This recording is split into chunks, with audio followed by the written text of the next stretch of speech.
All right. Welcome. Good morning, good afternoon, and good evening. How's everyone doing today? Today, it's all about buzz. I started this new community. I've been working on a personal one and a Clearmud one. All right. Welcome. And we are live. That's good. But I wanted to build one from scratch for the sake of YouTube demonstrations and these live streams, right? So we're going to be strictly working out of this brand new workspace, or rather community. And let me also make sure, because it's been a few days, make sure I enabled social stream. All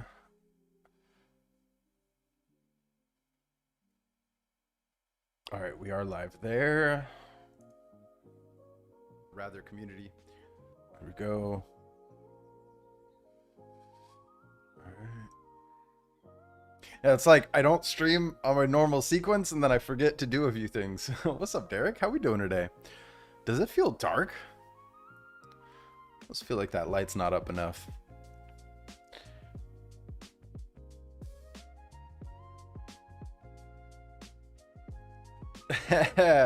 Ooh, let's watch it. I think we should watch it. Like, listen, I want to take the perspective from a beginner here. Listen, I don't claim to be an expert. I never do. This is all about experimentation in public, building in public. I have done some work on Clearmud in my personal one, but it's nothing worth showing, right? So I figured let's learn together from a fresh install, from a fresh deployment. And I'm going to ask it questions as a beginner. We're going to learn together, build together, and grow together, right? But send me that link. Maybe we'll start off with a little movie time before we get started with Jack Dorsey's video. That might be very beneficial. Is it on X or is it on...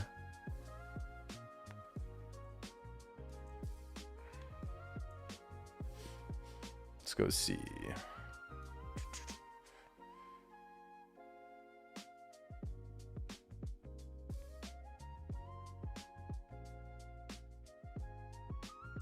I don't see a video by him.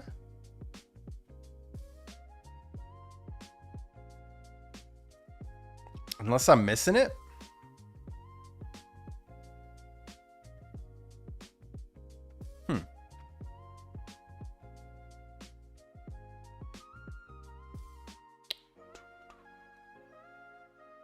Yeah, I don't. How old is this video, Derek?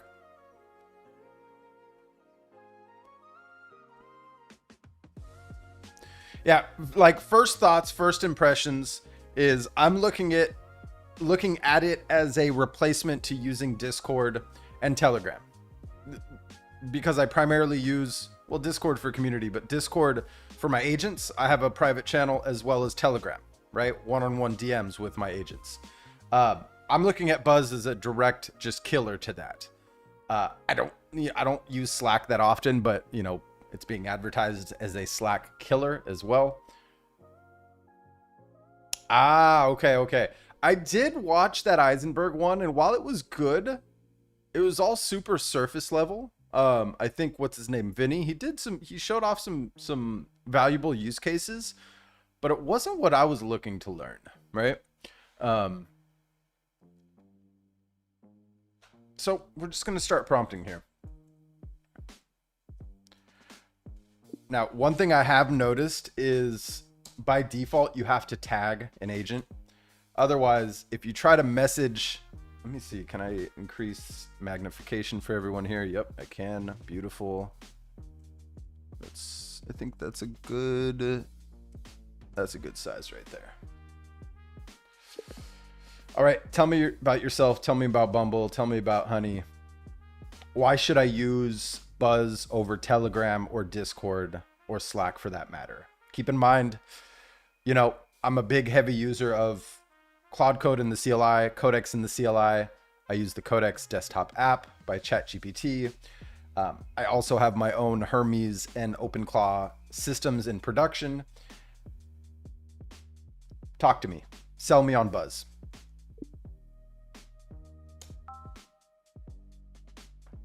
Ooh, they finally did an auto mute music when I have my headphones off. That's nice. So when I have my headphones on, it doesn't bother me as much. But if I'm just working off of the laptop on another desk and everything's through the speakers on, like, that's one weird thing I've been hating. I love this new feature. Wow. Where I have to pause or mute a video or music to do the voice to text. Otherwise, the voice to text picks up on that video and adds it into the prompt. Super annoying. Glad they applied a fix there.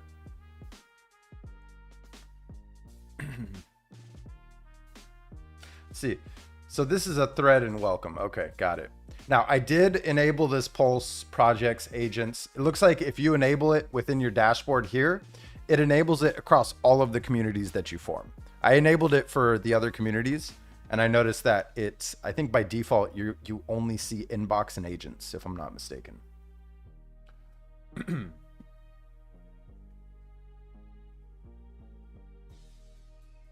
Okay, ooh, double click. Makes it smaller. Let's kind of put that smaller there.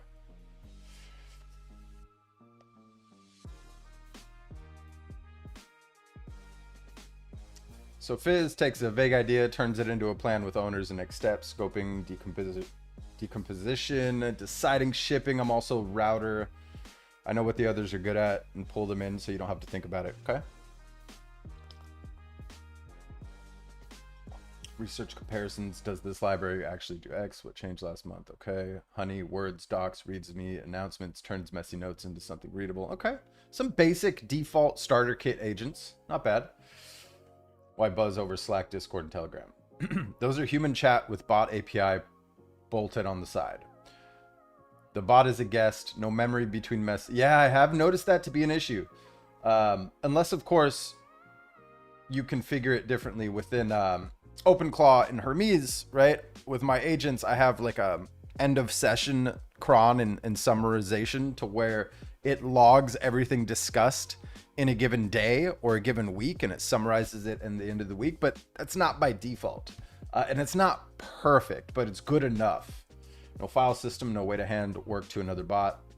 Buzz inverts it. Agents are members, not integrations. Ooh. Ooh, I love that. I haven't seen anybody summarize it like this. Agents are members, not integrations. Thread is the task. Queue any, a mention is the assignment. The agent posts picked up. Works, post the result or blocker. The coordination surface and the work surface are the same objects, so there's no tracker to keep in sync. Agents delegate to each other. I can hand Bumble the research and Honey the write-up in this thread without you brokering it. In Slack, bot to bot is something you have to build. Yep, that's true. Persistence, each of us have memory plus a real workspace on disk. Research, plans, repos, work logs. Ask me in 3 weeks what we decided and why. It's a file, not a scroll back. Okay. Nostro underneath. Ooh, so I'd imagine this integrates Bitcoin payments really easily, I'd imagine.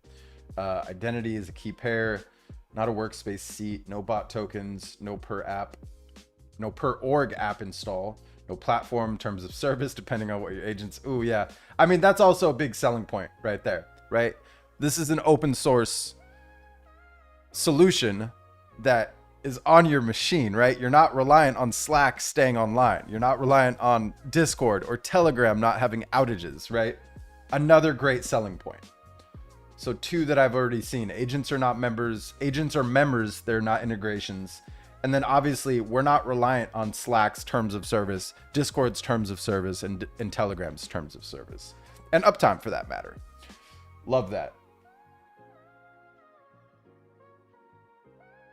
Can point it at your own relay.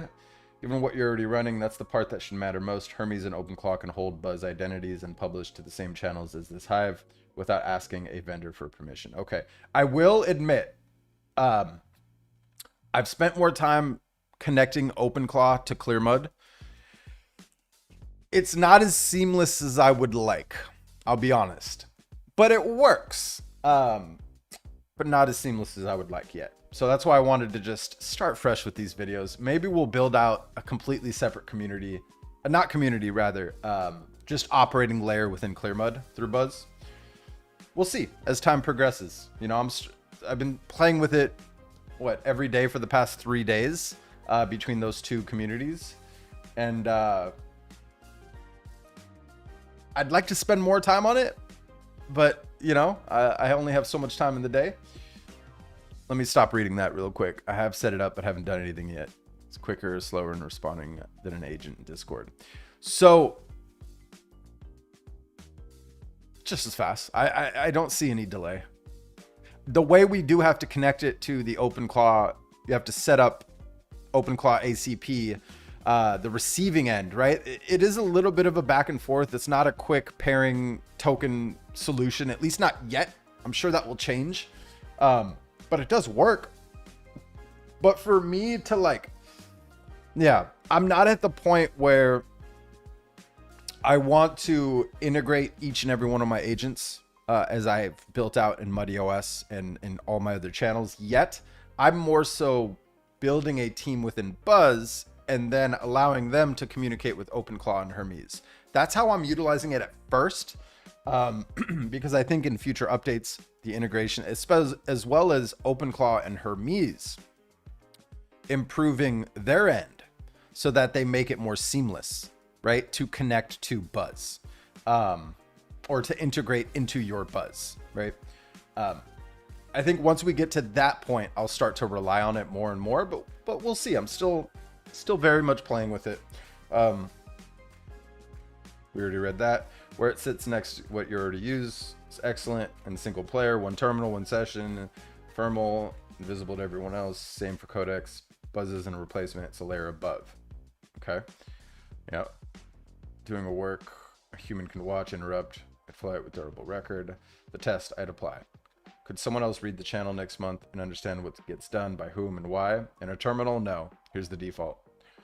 Where it is in the answer. If you want a place to talk to people, use Slack. Buzz exists because agents are participants. If you're not running agents, it's overhead with no payoff. That's a very great one-liner there. The demo that actually lands, give us something real and parallel, evaluate 3 options for X and write it up as a decision doc. You'll watch me split it, Bumble source it, Honey shape it, all in one thread while you read over our shoulders. Bring the messiest thing on your plate and let's put the hive on it. Okay. I want to do something a little different. We're going to create a channel called Benchmarks. And the reason I want to call it Benchmarks is I've been working on a new format for our long form videos. While it's not decided on or done, I want to test this new format. So the new format is running a set of prompts that essentially build, I want to choose this word carefully. It builds a business, but it more so builds the product and distribution approach rather than getting you customers. You still got to go out there and get customers. So it doesn't build you a business end to end. You still need to be responsible for certain parts of how a business operates. However, these benchmarks are meant to research the idea, research it, find a pain, find a need, fill a need, right? I'm sure you've heard that saying. If you haven't already, that's like the foundation of all businesses. In most cases, it's you find a need, you fill that need, and then you sell it, right? Like that's the easiest way to start a business.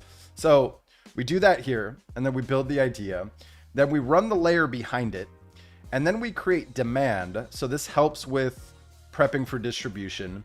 Then this creates, depending on the idea, right? It creates an interactive acquisition experience. This could mean a lot of different things. And then it showcases. So these are my benchmarks I want to start using for every new model. And we'll start to like build something new with each model. I don't think we'll build the same thing every time. But the idea is like, this is all one session. Can it build the thing from start to finish and then showcase it to us, right? In a front-facing, user-friendly landing page that sells the user from top to bottom and converts them by the time they get to the bottom of that page. And then this is a little bonus because I'm a big, I grew up on Friends, but nevertheless, let's. I feel like I want to test these benchmarks with Buzz and see what happens, right? And let's also make sure, really quickly, Let's go to agents.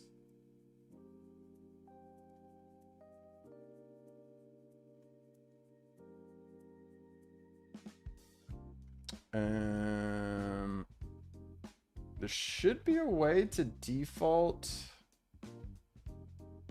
There it is. Edit. Bam. Customize for this agent. I want this agent to run on Fable, not Opus. Restart required, okay. And then these, I feel like we should do Soul, Codex, GPT Soul, save changes. And then what are you?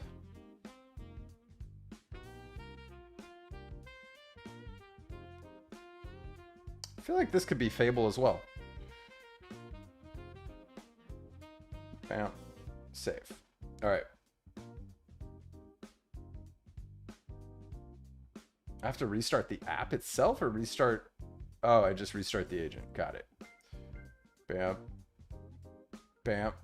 Okay, so it looks like every time you change the model per agent, you just have to come in here to the agent, click restart, and you're good to go there. All right.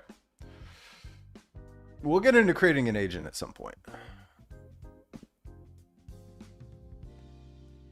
What do we want to build today?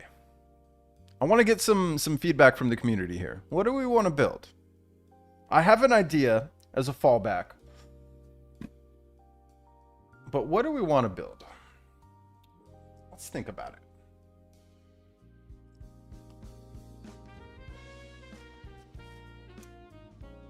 And this is a great opportunity if you're trying to build something. Who knows? Maybe I drop the repo at the end of this.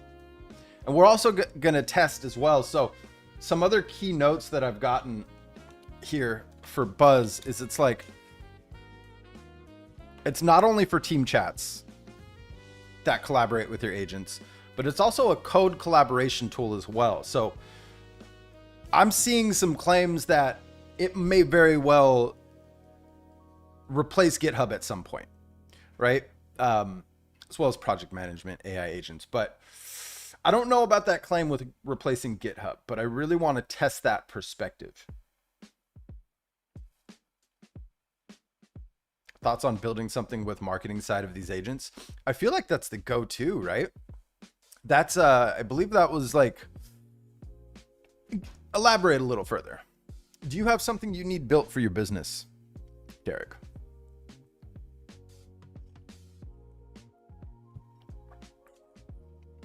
Yo, what's up, Koval? How we doing today? Does anybody have the hardware in chat to run this? Oh no, I was just delayed. Welcome. Hope you're doing well today. Happy Wednesday, sir.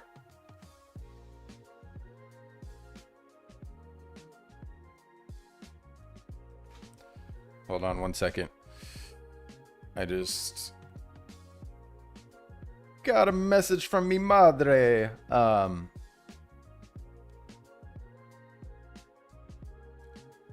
What time's this flight get in? Man, I really wanted to just vibe all day and record, but looks like I gotta be a good son. Go pick him up from the airport. During rush hour, nonetheless. Damn it. Oh, that's rough. Okay. So that means I gotta leave here in 4 hours. Right. Let's build something that businesses can use and we can sell to clients along with the discussion on how to pitch it to clients. Okay. This is a great starting point. Now, what industry are we going to target? Right? Something businesses can use. It's very broad. Is it going to be AI native?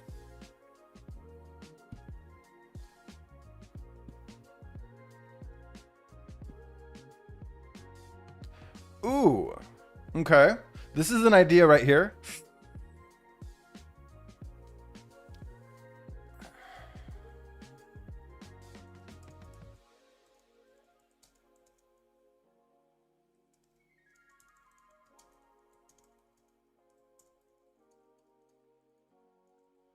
Right here for unfinished or 80% complete apps that never make it to production. that's an idea in itself. Now, the older I've gotten, when I was younger, I would ignore it all day. But the older you get, you realize the amount of times you're going to get that message is numbered. Just to put it into perspective, not to be negative or sad. It's just the circle of life. So I always make it a priority to never miss a call if I can't, and always be there for them when I can, Speaking of apps, though, it's little things in life, man. Restaurant does well, and I'm excited. I made $27 this week off SoulClaw. Hey! Let's go, dude.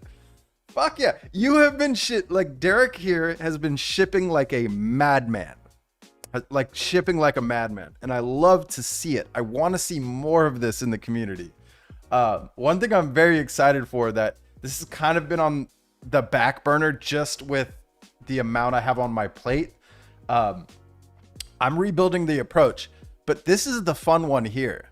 This market is going to be for anybody who takes their idea through labs. They then get free exposure to our audience. Now, only people, this is going to be like an app marketplace, a vibe coded app marketplace. Only people that go through labs will then have exposure to our audience as well as we grow as a channel and a brand.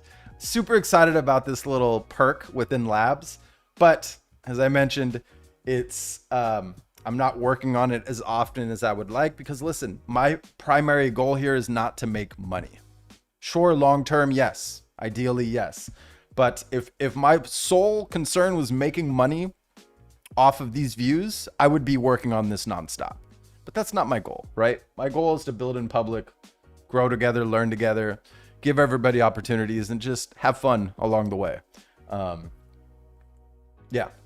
And work is, things are looking very good from a retainer perspective for us. So got to understand the amount of time that goes into the retainers it's a lot of time. And otherwise I'd be spending that time on Labs OS. But what's up, Moisture? I have a question on the topic. GTA will probably be coming out for PC 2728. Planning to upgrade my laptop. Should I get a 5070 with 8 gigs of VRAM or a 5070 Ti with 12 gigs? Please help. Ooh. What's the price difference on those right now? Now, and when you say planning to upgrade your laptop, you're moving to a desktop, I presume, or is this the mobile version of the GTX 5070?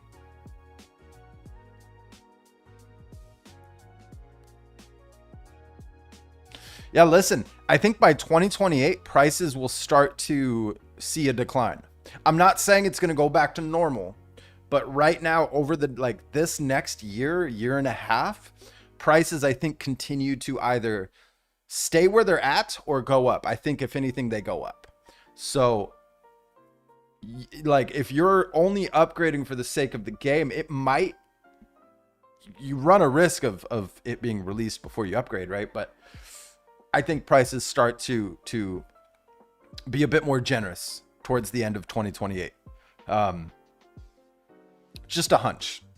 Nobody knows for sure, right? Please don't quote me on that. But if you have the budget for it right now, what's the price difference on those two then? So that's the mobile version. I mean, ideally, the more VRAM, the better, right? The longer you'll get out of it. The more use you're going to get out of it without having to upgrade sooner rather than later. But then I would also pair that is with the perspective of what's the max allowed memory on board for that laptop as well.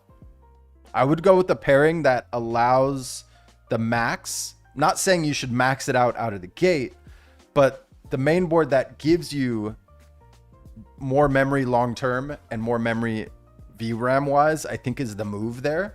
I would probably say go with the 5070 Ti, forgive me. But also, if the price is like $1,000 difference, I don't think it should be.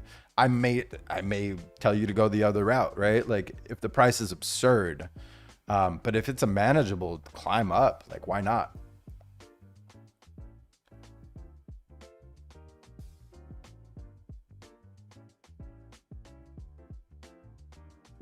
For free apps, free souls.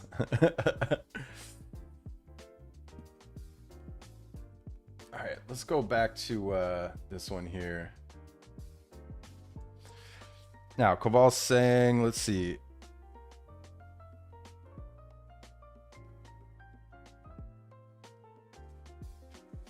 So you're saying build a product around chatbot services.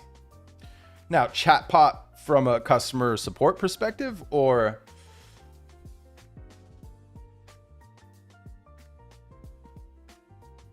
And anybody, if anybody's new in chat, listen, we're building something together here. We're testing Buzz together.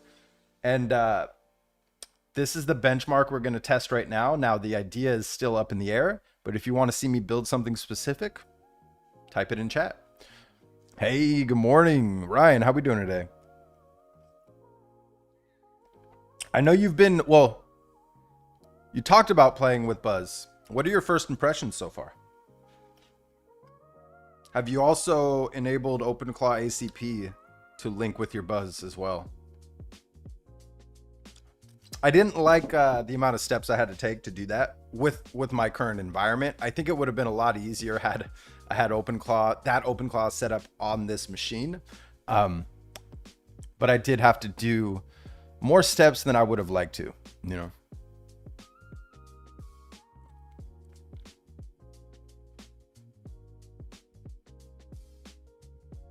Oh, so that was a follow-up. Wait.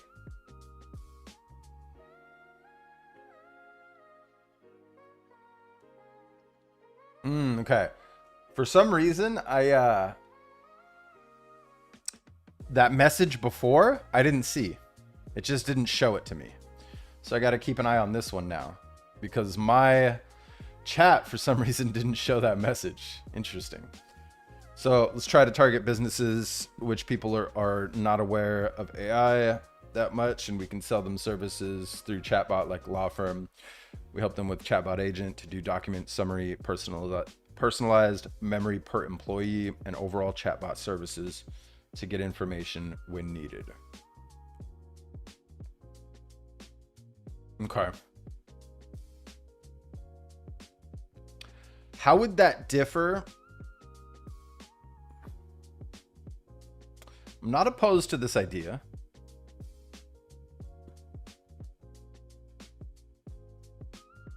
Now it shows up here. Interesting.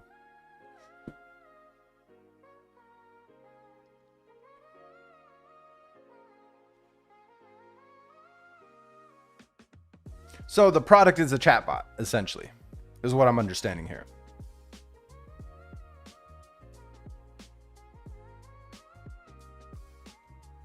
But the product is selling a service that builds a custom chatbot per industry or per business. And it's not necessarily a customer facing or product support chatbot. It's an internal chatbot. Is this my understanding?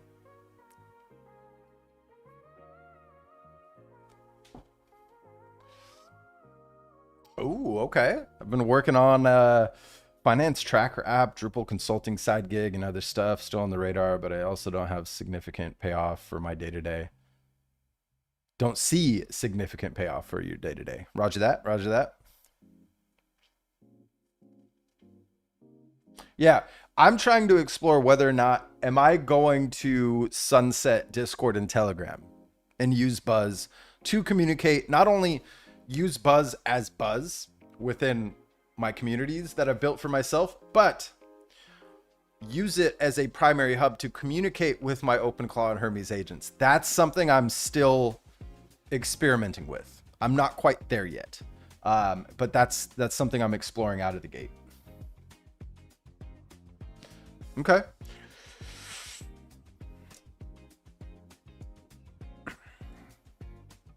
Custom internal chatbots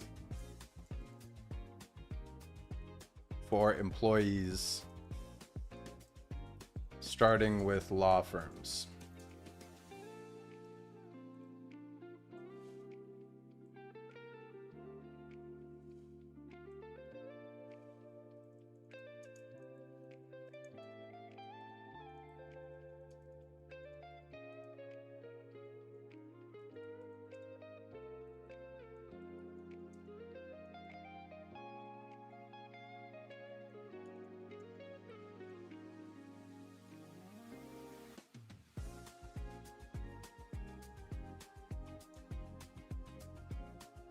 Does this sound good? So custom internal chatbots for employees, starting with law firms, allows employees to search documents, internal info, scan contracts, flag violations, etc.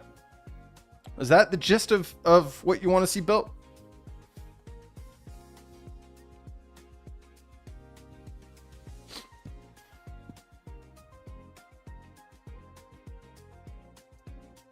Listen, I'm not opposed to it. Every time I think chatbot, though, I'll be honest, I think floating little chat on a website. That's what I think of when I think chatbot. So that's what I thought you were thinking, and I'm like, oh, whoa, that space is incredibly saturated. But you're more so thinking like, I mean, would we build out a dashboard for this? I think we would, right?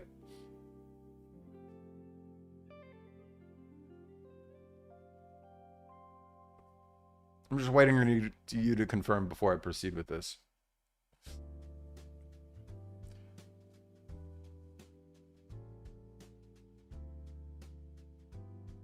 Yeah, I agree here, right?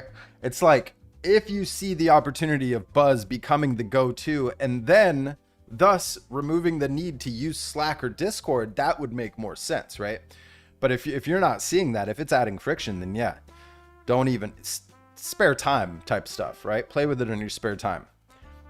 And more people like me might discover certain use cases and then start to make videos around them. And then you're like, oh, you have that aha moment, right? I'm still very much learning, experimenting. What's up, John? How we doing today? Or no, not John, Calvin. Man, it's been a while since I've seen you in here. I almost forgot your name. How you doing today? Got it. We want a dashboard with chat feature, split screen, vertical bar, etc. Place to store all internal docs. Think Obsidian. I think this is a good starting point. Yeah, chatbot for me in my brain is the floating little circle on a website. That's why at first I was turned away from your idea, but the more we start to explain the idea, I think this is going to be a great thing to run to see what happens. So we're just going to copy that. Let's get it rolling, shall we? So we're going to create a thread here. Let's start a business. So I wanted to just first start off with this. We're going to create this thread. Come on, give me a thread. It should create a thread by default from what I've been learning with my other experiments. See what happens. So for anybody curious, you can see the activity down here. One thing, view activity, you can view the activity off to the right. So it's kind of like viewing all of its responses, etc. It's kind of a cool feature, right? Yeah, okay, there's a benchmarks thread. Great. So we're going to go in the thread. Love it. Let's build something real. So I'm just going to paste in that idea. And let's see what happens.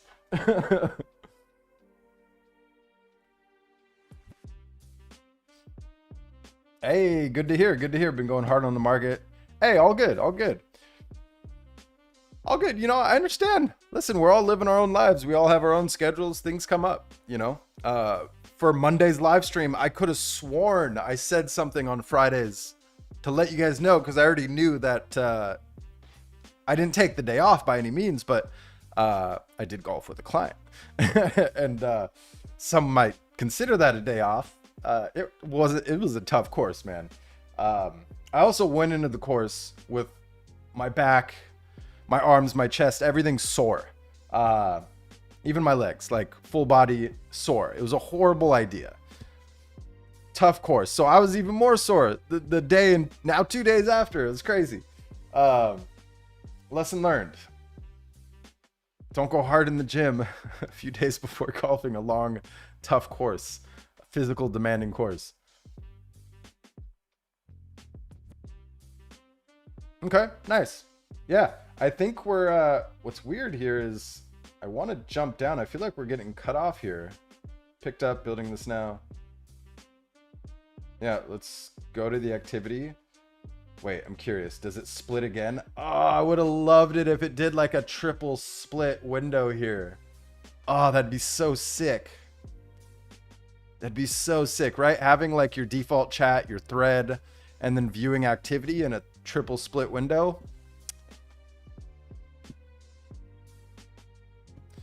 Picked up building this now. Offer internal AI knowledge, contract intelligence platform, first vertical law firms.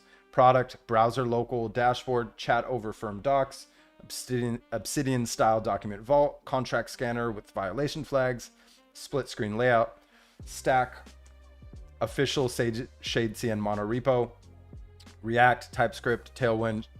Great. These are certain prerequisites that I put into that prompt, right?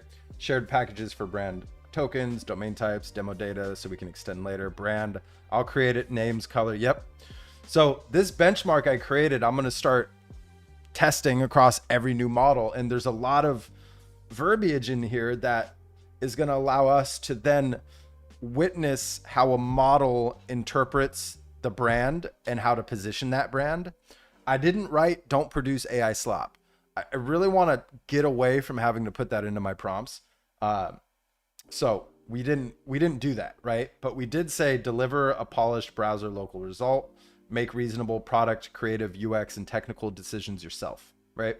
And then we're just going to continue this build through all these prompts today and see what happens. So we're going to keep the activity open.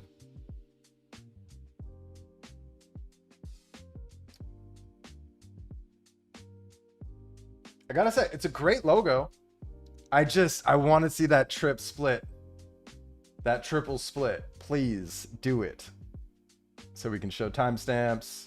We can show raw. Ooh, very cool. I mean, not that I would ever use this, but very cool. You can stop current turn. Close that out. Okay.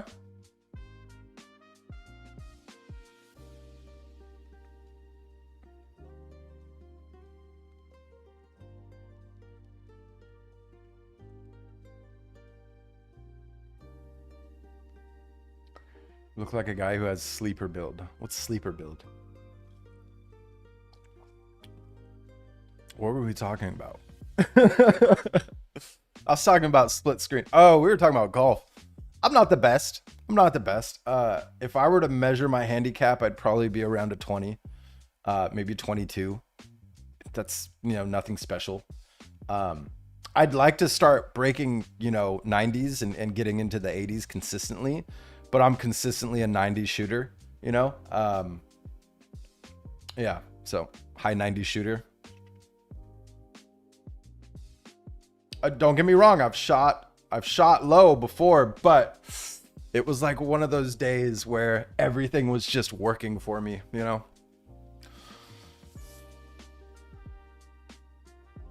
Oh, this for Fizz, we're using Fable.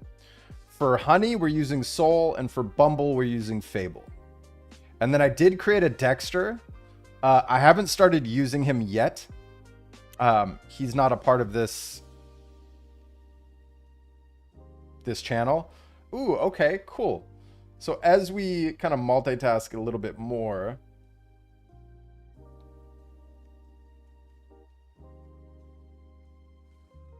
let's call this marketing.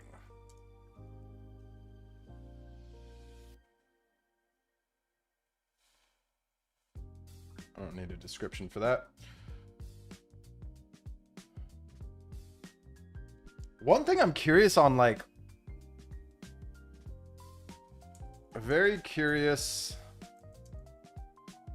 I see the option for public versus private, but I think I already know the answer. Nobody can join without you approving them, but let's ask, we're beginners here. Random person join my community if they know the name.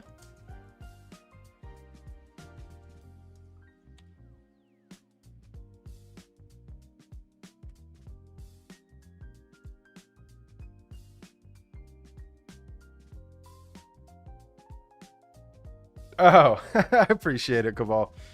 I spent a lot of my life in the gym. So I guess you could say that.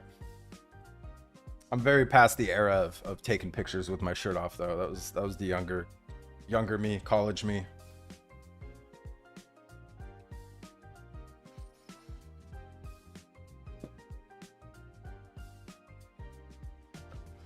Missed the beginning. Did you set up on top of Codex? Codex, yeah, I did Codex and Claude CLI.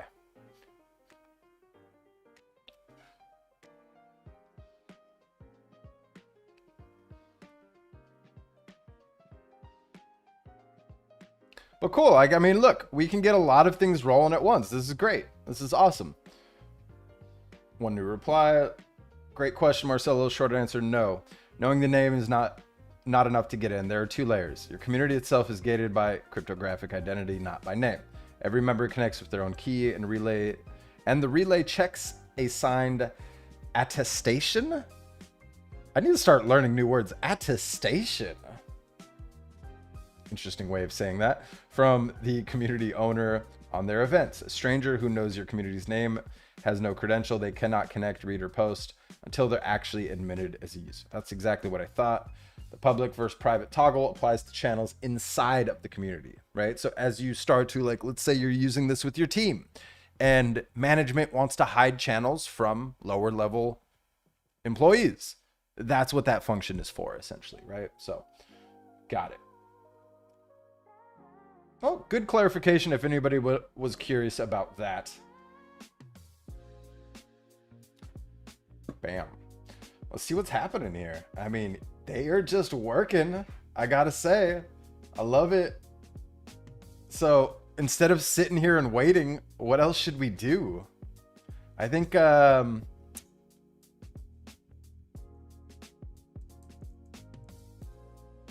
let's create a new channel called Experiments. And I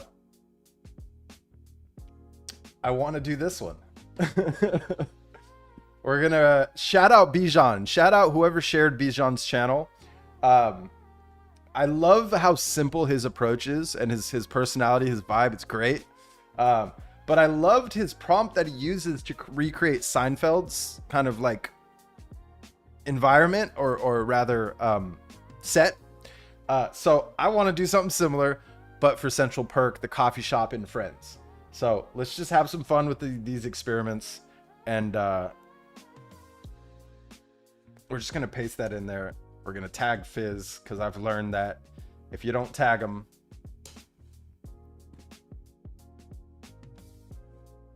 and it looks like as you create a new channel, you have to add agents or tag them and they'll be added by you, right? Once you tag them. Hey, okay, right on. Thank you. Yeah, I have not. So I always miss Christopher Nolan movies in IMAX. I'm kind of thinking I may very well go to the IMAX theater nearby to watch it. How is it? Do you guys like it? What's everyone's thoughts?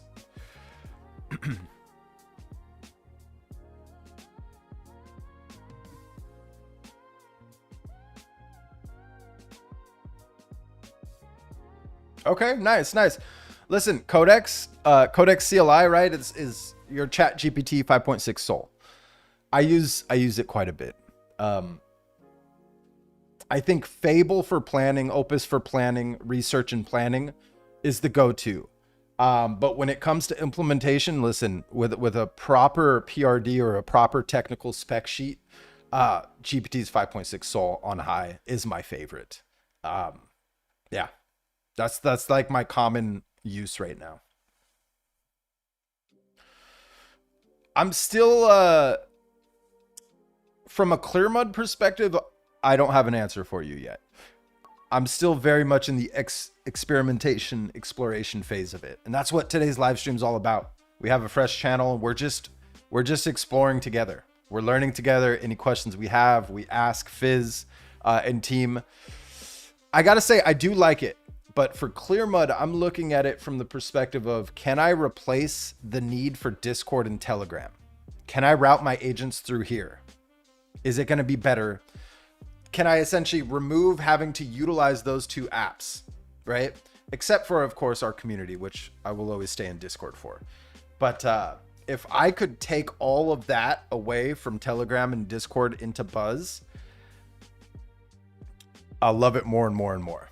Currently, the way you configure your OpenClaw setup, at least for a remote OpenClaw gateway, and then you have this on your daily driver, right? There's certain steps that I had to take that are not as seamless as I would like, right? But that comes with the territory of something new and something fresh, right? I think OpenClaw and Hermes, respectively, will start to update just easy to use pairing options, easy to set up pairing solutions for Buzz. They're not there yet, right? This is all still very new. So, yo, buenos dias, Cuban. How we doing today?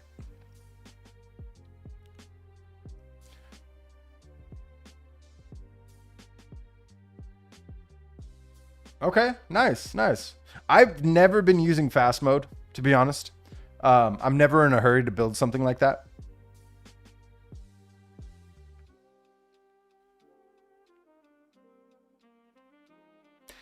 Is this following up? Let me make sure one of your comments didn't get hidden. No, is this following up your last comment?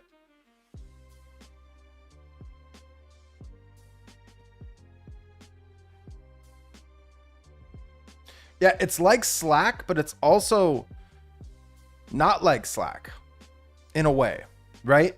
Because Slack, you have to create bots and links, and you have to take a lot of steps to connect your agents to AI agents to Slack. Buzz is more of a collaborative surface for the human and the agent. So there was a clear distinction made when we were asking some questions here that I want to go reiterate on is, I should have pinned it. Where is it? All right, in Slack, bot to bot is something you have to build.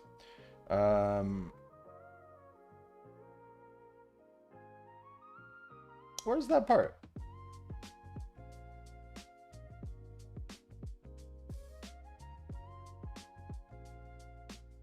Agents are members, they're not integrations. Like, that's a key differentiator between Slack and Buzz, right?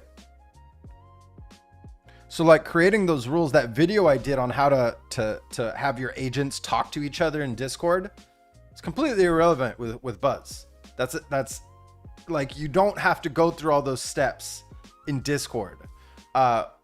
Whereas with Buzz, you can just add your agents from each respective system, put them into a channel, and let them fly, right? Like, from that perspective, really cool.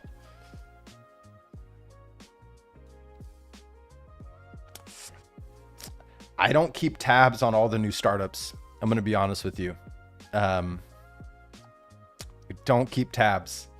I don't have an educated and well-informed answer for you here.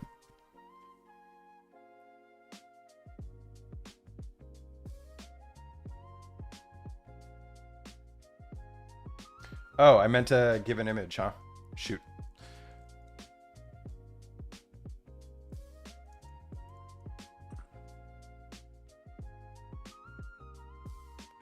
Central Perk.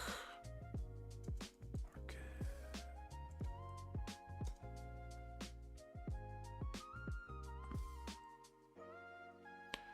Copy image. I should be able to just paste that in there. Yep.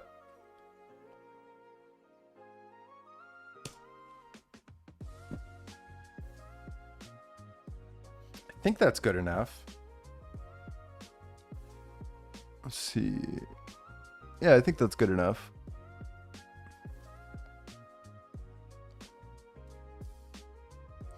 Let's also paste in one more.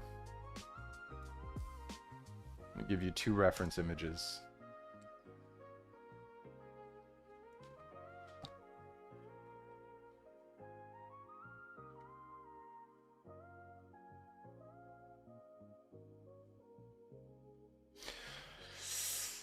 Yeah, let me think about that a little bit. I'm sure there's somebody that's going to come to mind. Let me think about that for a second.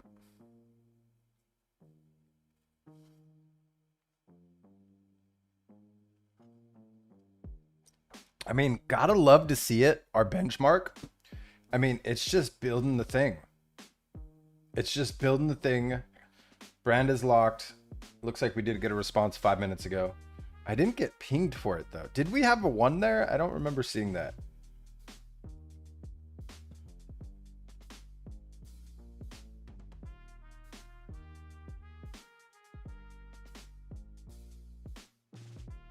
Okay. I mean, it's just building away. Love to see it.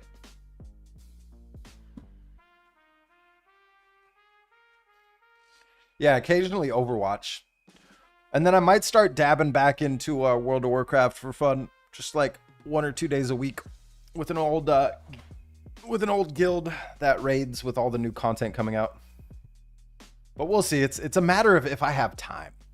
If I have time and I just want a mental reset, that's when I'll go hop on Overwatch, play a match or two, and then hop off. But for the most part, I'm locked in all day, every day. You know, I have my mornings to myself. Make sure I exercise and make sure I eat properly. But aside from that, it's all Clearmud. It's all Clearmud with just like a little touch of just other tasks or activities that help me reset.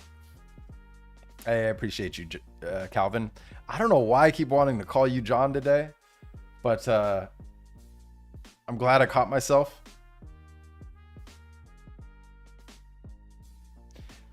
Best founder goes by one name, Derek. D-E-R-E-K. He founded SoulClaw, Clipped, Vibe Deck, Sidecar, and a few other secret missions you will know about soon. Let's go. I love it. I love it, but he also said who's the best founder in Silicon Valley. Unless your town is called Silicon Valley. I don't know if he was...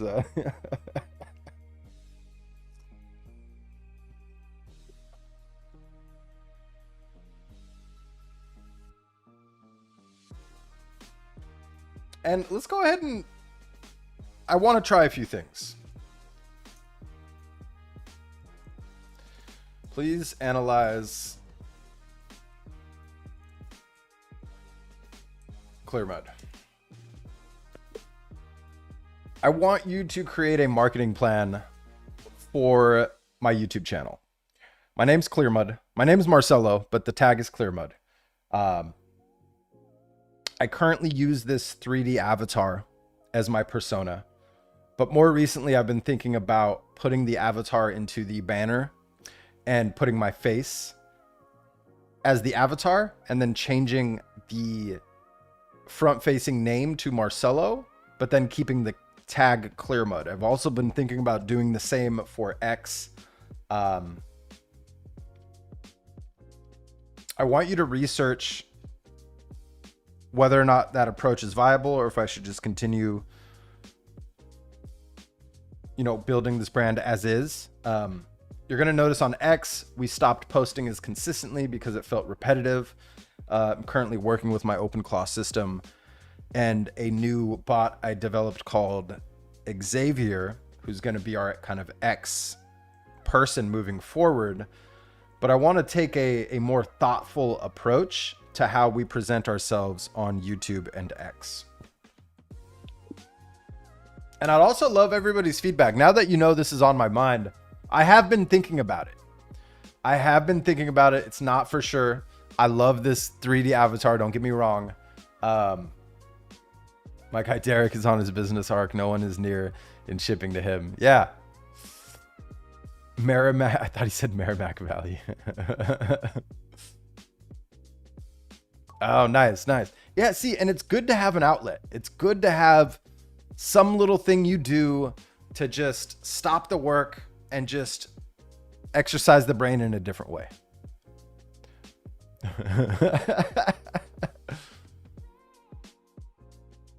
I love it. I love it.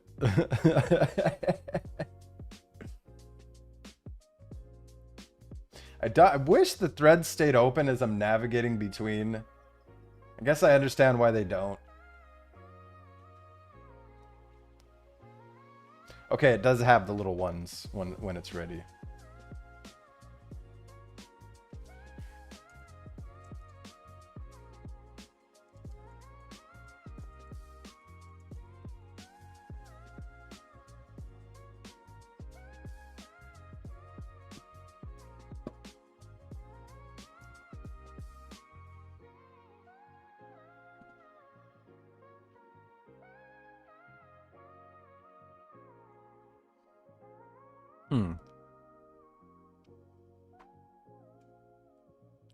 I wonder if I could just make those improvements. But then, like, making improvements to Buzz itself locally, anytime it gets updated, chances are it's going to kill those improvements I try to make. How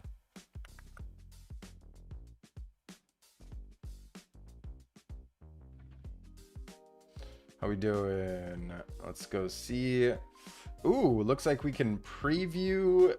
Can we open a browser in here? That would be, see, I'd love to not have to leave Buzz, but I don't see an option to split off into a browser, do we? We don't. Okay. Interesting. Let's see, maybe in the reply I can click it and it'll take us there. Is there a way for me to expand the thread? It is. I would love it. Let's see what happens. Let's see what happens.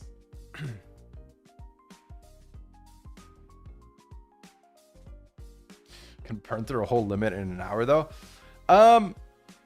If I get a chance, I will try it. Yeah. Right now, I just have a lot of things I need to prioritize. So I think if anything, the best way for me to test that sooner than later is dedicate a live stream around it. That's what I'm realizing. It's like these live streams need to be for testing and tinkering and playing with new tools, because on my spare time, like, time is limited. Outside of these live streams, I have certain set of priorities that I got to focus on. So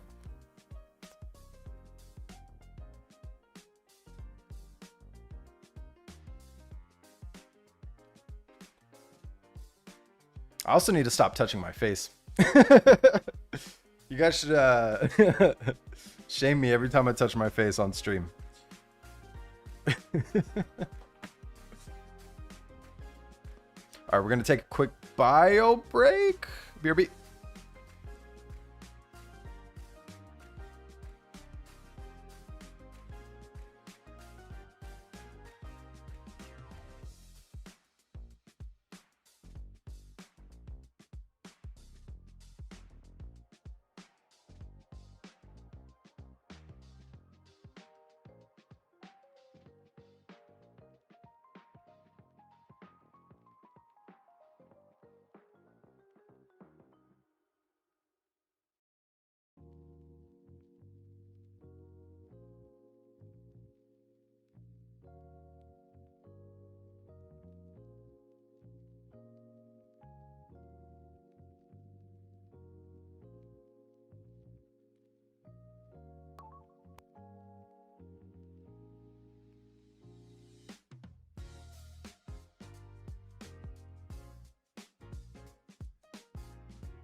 All right, we are back.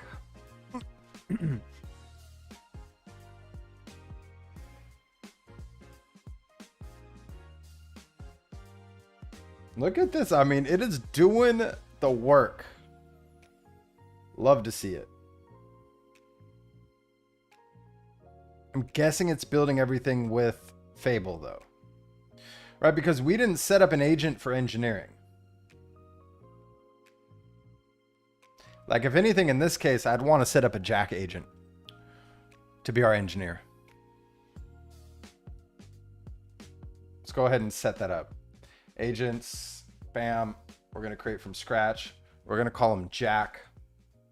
You are Jack Dorsey,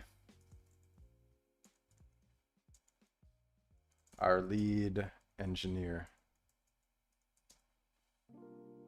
I'll get a little bit more specific now. I think for him, I want to give him 5.6 soul.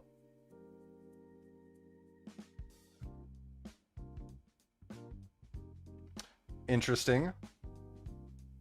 It just showed a private key on screen. What does that mean? Let's go ask. All right, so, all right, very curious. I just created a new agent. It did show a private key on screen. I am live streaming at this moment. Explain. Should I delete that agent and start fresh? See, this is one of those weird things I hate is if you don't tag Fizz. Bam. Fizz.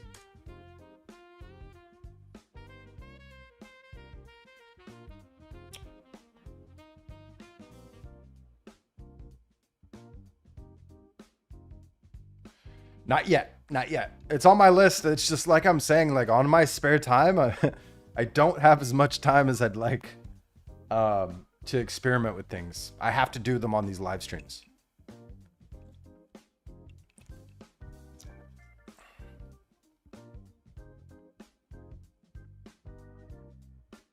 Can sign the events of the... Yep. Okay. Glad I checked. So we're not going to keep that agent. If anything, we're just going to go ahead and delete Jack. And what I'll do really quickly, I'm going to take him off screen, create from scratch. I'm going to create a separate agent. We're going to call him we're going to call him Jacked. As if he's jacked. Get it? You are Jack Dorsey. Our lead engineer. Bam, customized for this agent. Codex. GPT 5.6 soul. Bam. Got it. All right. Great. Jacked. Love it. Welcome.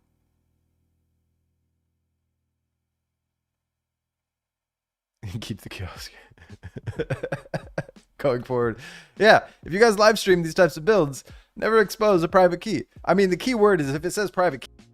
OBS crashed. So hopefully we didn't lose too many of you. Let's see. Let's make sure we're live. Yeah, I've been noticing some issues with OBS. Been having to like log back in way too much.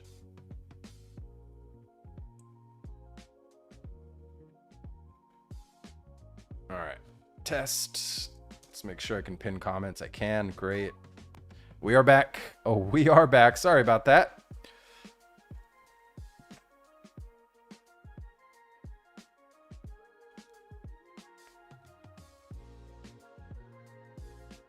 Well, thanks, OBS. The heck?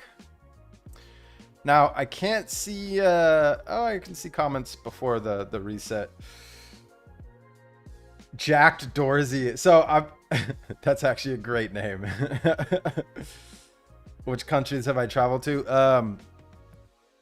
They're actually pinned on that map. I have a few that aren't up there. I would say just under 20. I can try to list them off by memory if you need me to. But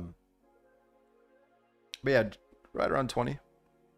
I want to get to 100 before I get too old, you know. But I haven't been a man on a mission to accomplish that, right? Like I could have been making more efforts to do that in these past few years, but I haven't.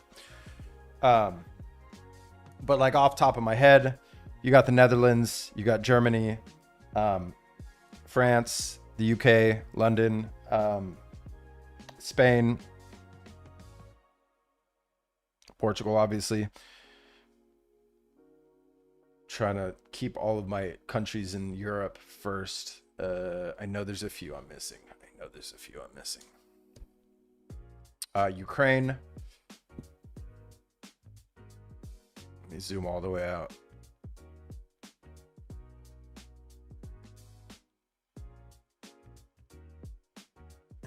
Ukraine, okay. And then Brazil, Costa Rica, Belize. Then we got Thailand, and we got Southeast Asia. So Thailand, Indonesia, we got India, Nepal. I'd have to like look and think more in depth, but yeah, that's so maybe closer to 15 than 20. Hey, Rui. Right on. Cheers. How are we doing today? Yeah, if you didn't know, I live in Portugal half the year. So I'm usually based out of Portugal, but right now I am in California. Yeah, you know, I don't know. OBS, for the longest time, I didn't update. And every time I would close it, it wouldn't save my profile. So I'd have to like restart. And then I updated and it fixed that problem. So I thought, okay, I'll maybe update more frequently. But the last update I did, I'm now having to re-log into each of my streams. I have to log back into my Google account to authenticate the YouTube account. Very tedious. Very tedious. All right. Let's get back to it though, shall we? Let's go to this marketing plan. Done. Analyze both accounts. Research the brand. Question verdict. Go face forward. It's not just viable. Your channel is already halfway there. Yep, that's the account. M-Cube 3D avatar. What I found.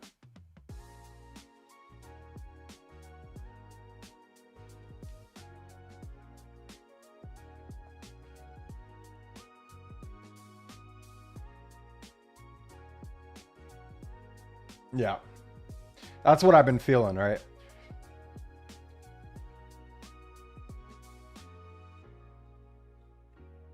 Okay, cool. Cool. Listen, I'm going to read this on my own time. Let's go back to our experiments for today.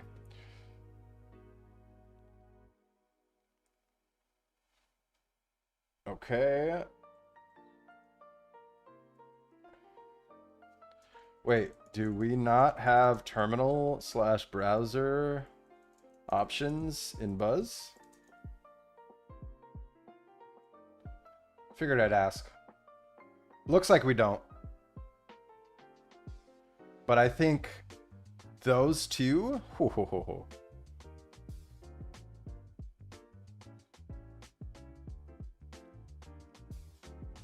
I'm probably going to settle down in Europe long term for sure. But, you know, I have roots in both Europe and the United States. So the plan is, you know, just half and half roughly each year.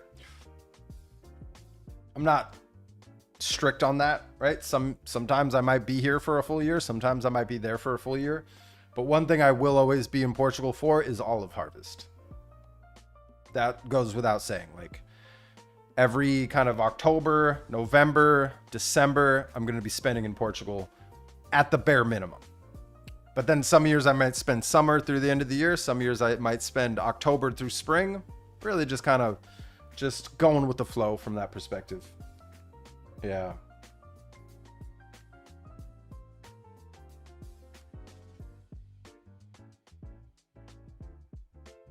Yep. Okay.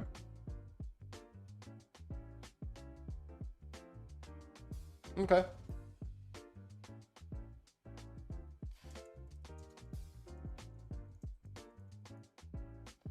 Yeah, do the work for me.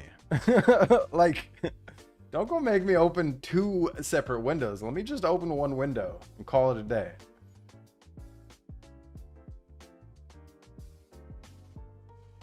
Like, come on now. What's interesting here is... Oh, I have to keep hitting that. Got it. So it does save persistent like personalization when you click the expand thread. It will always open a thread in this manner. You have to then click this to then split that again. That's okay. That's some persistence. And we get to check our app here shortly. Okay. Not bad. Oh, I didn't take pictures of it, but this is normally audience seating, right? Very cool. Very cool. This isn't an exact replica, though. This is not the Central Perk, right? Because doesn't the coffee counter sit along this wall and then the border or like the counter's this way? And then there's more seating behind it. So maybe the reference I gave it wasn't good. Yeah. Still, pretty cool. Oh, all right. Now let's go back to benchmarks. Let's go to this thread. Please run any terminal commands for me moving forward. So I only have to, and not both the terminal / browser. Please and thank you.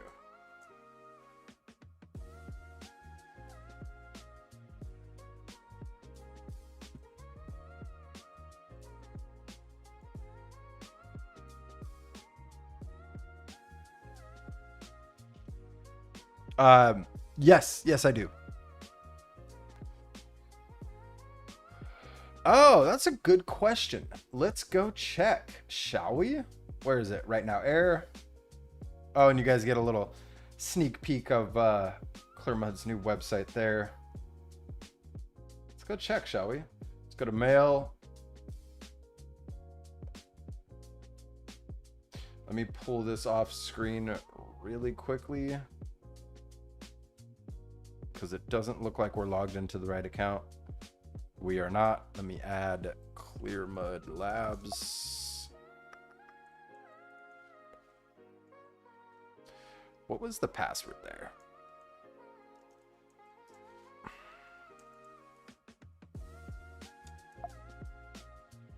Shoot.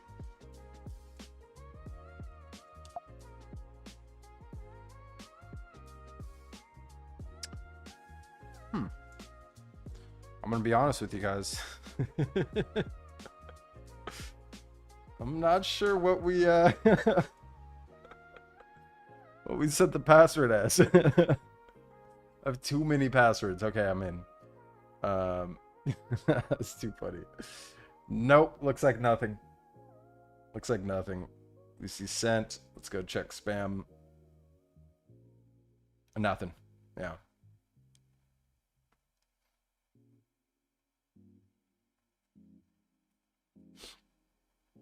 Okay.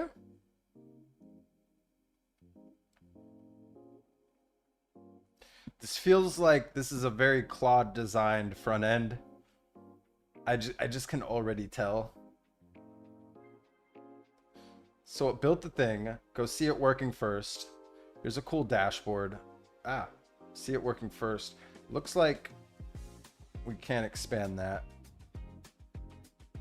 So dashboard, what's our standard policy? It's capped at 12 months of fees. Contract review risk playbook. Cool little feature here. Okay. Vault. And then we could search the vault. Oh, when I try to hotkey that, it breaks. What happens when I click it? Nope. Okay. Contracts. 7's gonna end.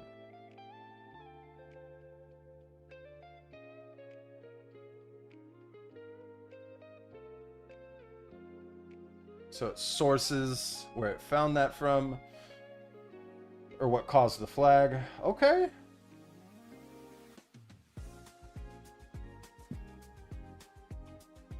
Search everything.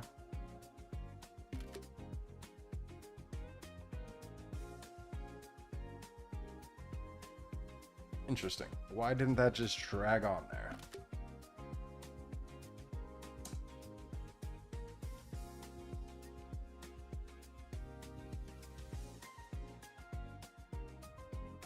Ah, you have to drag it into this bottom part. Got it.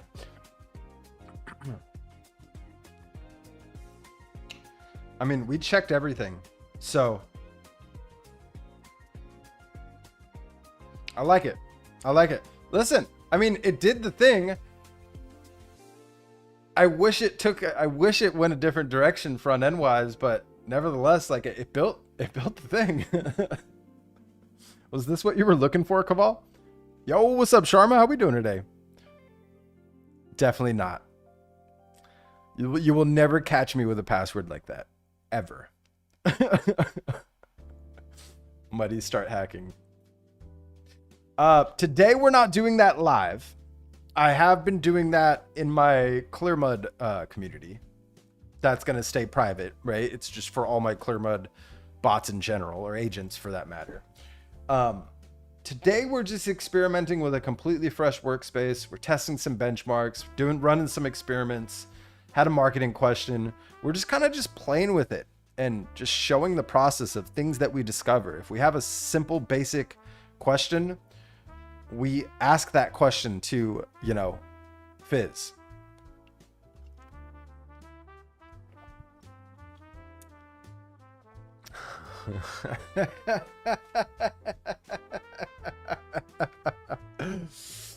Funny. Funny. Almost forgot to laugh. All right, let's grab the second benchmark. Because these are meant to play off of one another.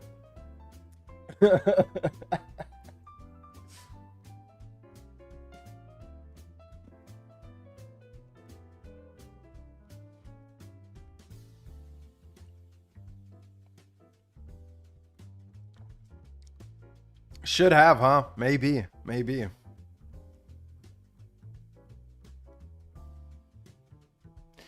Check its capacity of processing document and handling memory, but you have to attach LLM. Yeah, so I'd have to set it up with an API key, huh? Let's see what happens after this next prompt. All right, because what we're doing here is the business you created is opening in 30 days. Now build the operating system its owner will use every morning to see what needs attention, what's slipping, and what decisions must happen next. And then just some context, right? Use everything from prompt 1.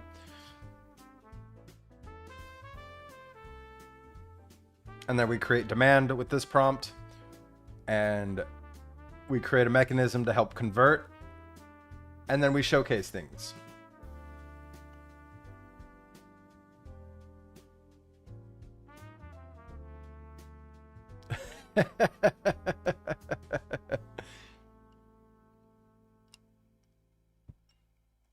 That's too funny. Yeah, how you doing? Have you started playing with Buzz yet?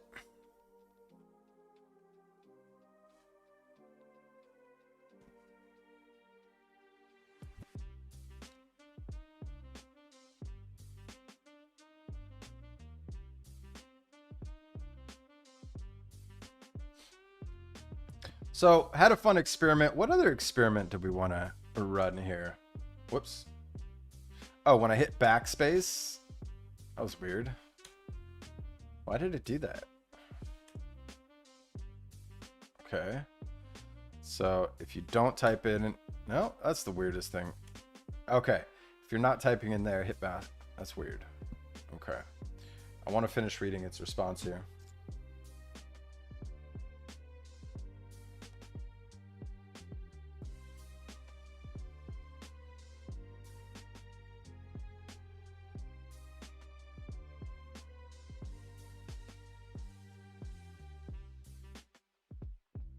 Everyone thinking?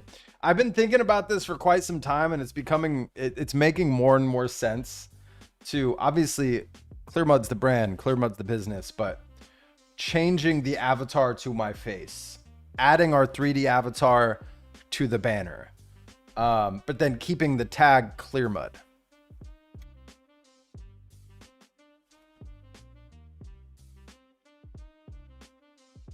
I was primarily thinking of it for X, and then I thought, why not just carry that over to YouTube as well to have consistency between the two? You know, I'd love everyone's thoughts who have been here since day one.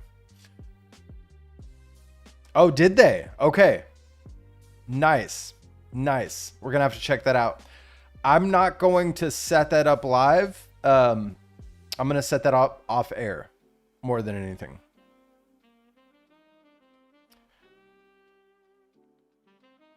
Good afternoon, Mr. Baker. Welcome back. How we doing today? Yeah, speak of the devil. I mean, Derek was just talking to you, talking about you, and then you come in here and say good afternoon. I just did a magic trick and you made you appear.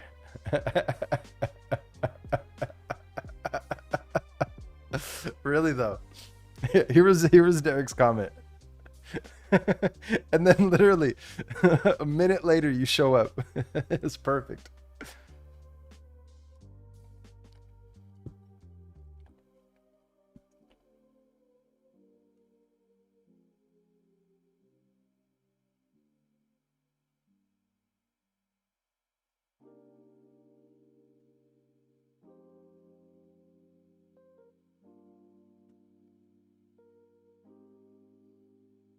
I made an app to spawn people. Yo, what's up, Sky? Happy Wednesday. How we doing today?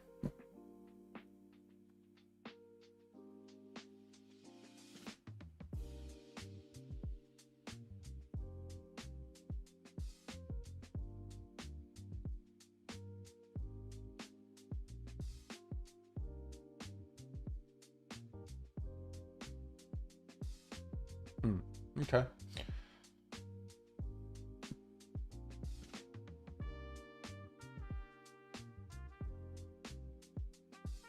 Wish there was a way for us to view its plan. Like, how do we view that? Is it up top?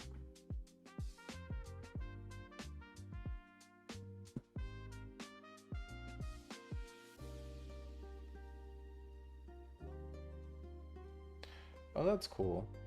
Allows us to click back to our prompt. Teach me your spells, Master Derek.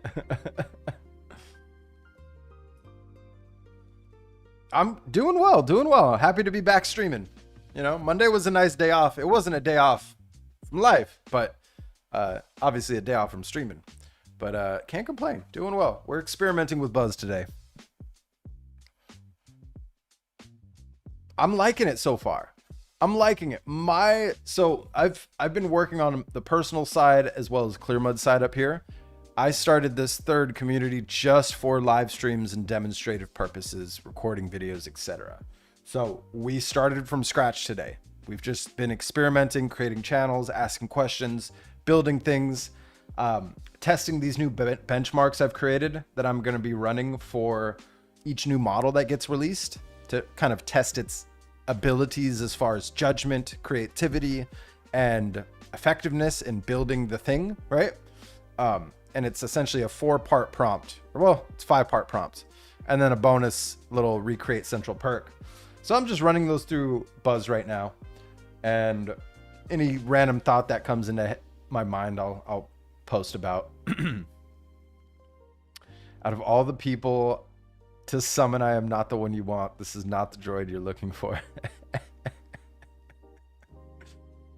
It's been an interesting week for me. Got a whole local OCR knowledge graph pipeline set up. Hopefully it pays off, but ingestion is slow. It might take a few days based on the data given. Okay, right on. Well, hey, that sounds like a very productive week. And we're only halfway through. We're only 2 days or 3 days into it, depending on when you start your week. That's pretty sweet.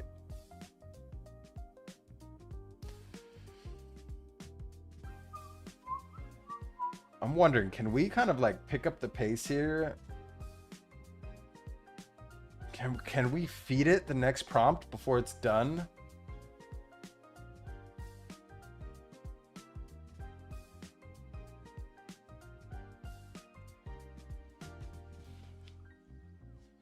Do you do all the work yourself, or do you delegate by default? I've created Jacked to be our engineering lead. Curious about this, Fizz, because with all my tests so far, it appears you are solely doing the work yourself.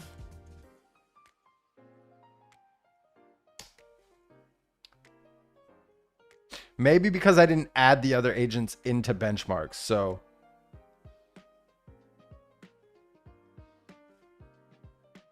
let me pull that off screen really quickly. Why did that hide itself? Let's add Bumble, and it's probably why, yeah.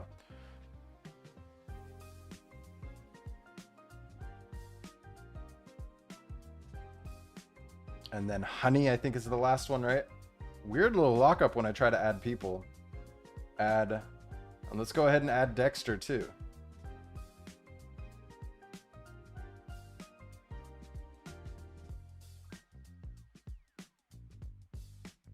So probably my error, right? I had only added Fizz.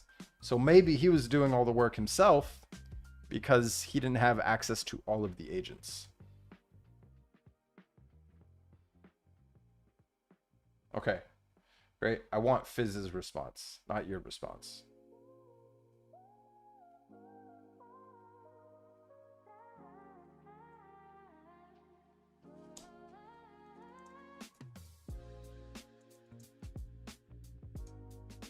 But Fizz is running here. And I can't tell, is this... Oh no, he's actually running from the other thread.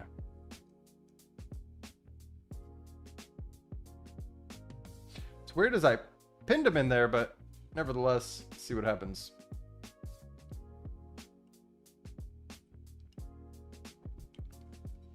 But let's also read his response. Stay accountable for the outcome.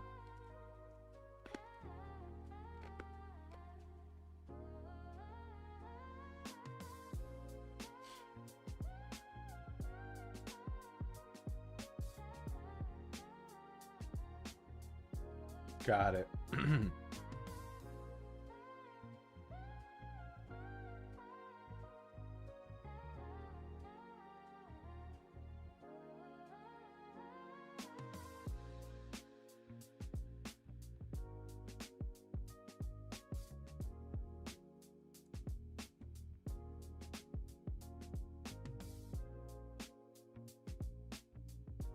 Yeah, so what we discovered, he was the only agent in the room, right?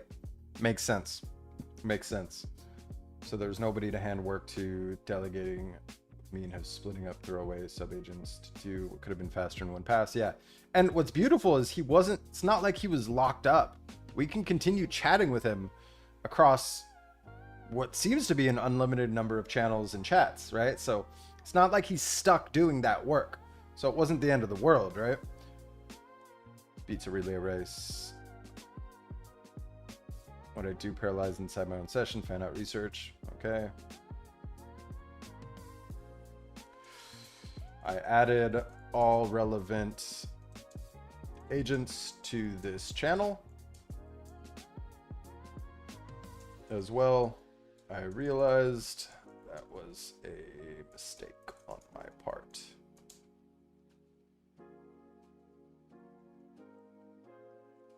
Yeah, you're running on Fable, so I want you to handle the planning, research, delegation, but he should be our engineer to build the thing.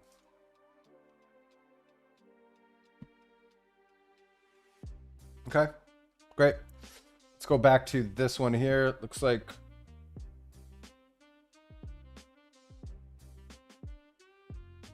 We haven't received a response yet. I wonder if it's because we started a second thread in here. That doesn't seem right.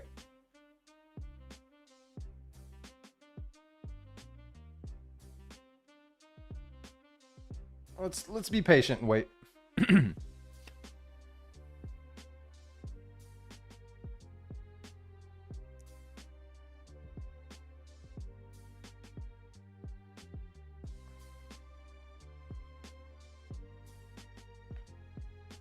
So, yeah, my primary focus is, can Buzz replace Telegram and Discord when it comes to communicating with my agents on OpenClaw and Hermes? That's like my main thing, but I'm also testing it from the perspective of just building out a team natively on Buzz, right? I don't have an answer for you yet. I will have an answer for you probably. I play with it every day now, between my other two workspaces. Not all day, right? But at least 90 minutes a day I spend in here. And ask me that in a week, maybe 10 days to be safe. And I'll have a better answer for you. Ah, nice, nice.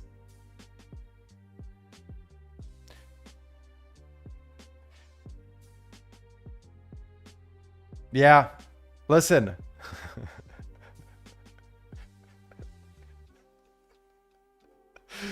I'm dead. I'm dead.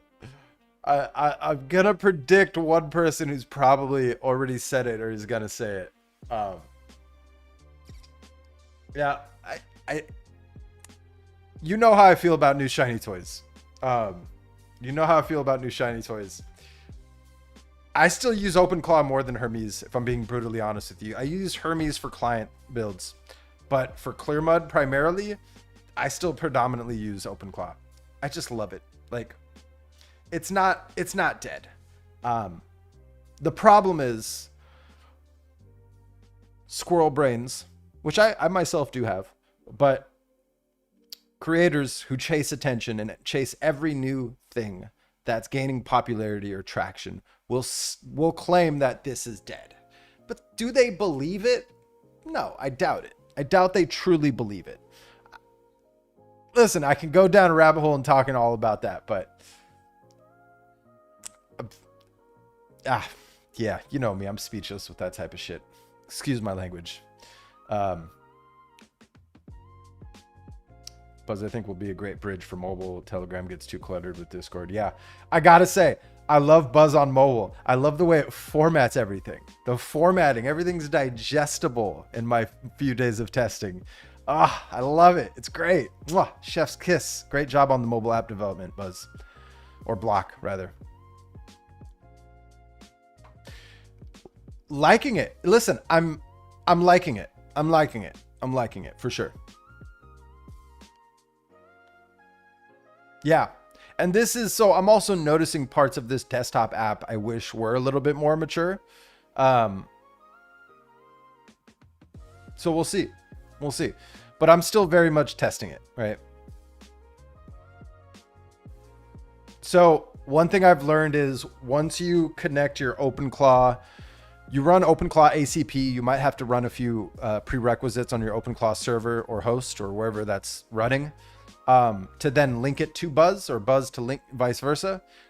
Buzz can detect all of the crons you have and import whatever workflows you'd like as well.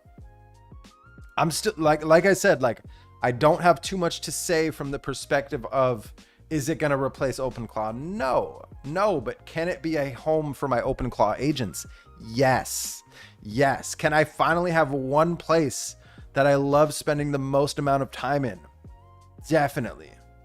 That I could easily collaborate between all of my different agents across all my different systems, as well as creating shared channels that allow those agents to communicate with certain guardrails without having to set things up manually, setting up bot identities. Like, the big selling point for me here is it's a home for both agents and humans. It's not just a home for humans that allow you to create a bot identity, right? So that's like one of my biggest things right now that I'm loving about it. Guys, I've been dealing with procrastination lately. Can you give any suggestion? Whenever I work, I end up watching shorts. Remove that from your phone.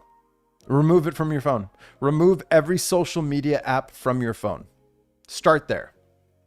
Force yourself to, whenever you want to brain rot, go brain rot and learn something new.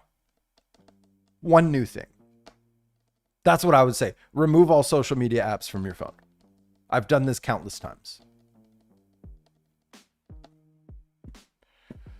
And if you have an issue on the desktop, there are creative ways to disable you from being able to access the shorts feed on YouTube and Instagram Reels and TikTok, all that.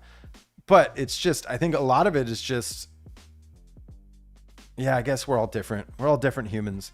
I would just say start with removing the apps first and foremost.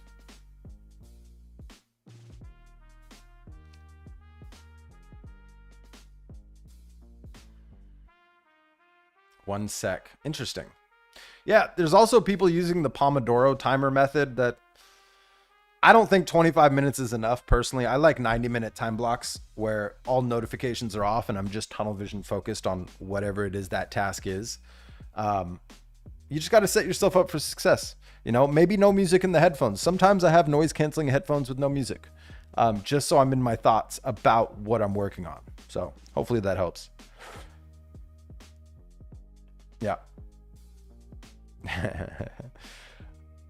I don't know. Maybe I'll drop a video saying is Buzz insane?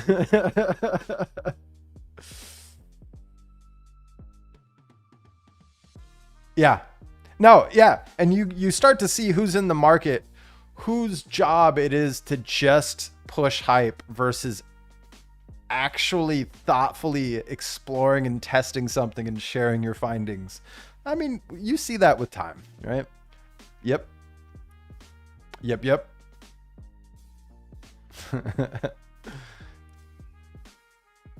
I don't have a guide for it yet. Maybe I'll set one up. But yeah, I don't have a guide for that yet. But I'm sure there's plenty of... honestly, the way I set up both of mine was I just communicated with both my main agent on Hermes and OpenClaw, and then, not Buzz, Fizz. Why didn't he call him Buzz? Why isn't the main agent Buzz? You know, like Buzz Lightyear. There's got to be some Toy Story agent teams being deployed soon. With Buzz Lightyear as at the helm.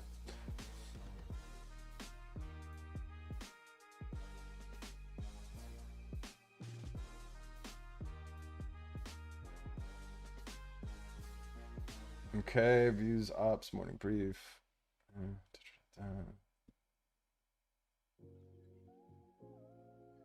Interesting. So it carried over the context from...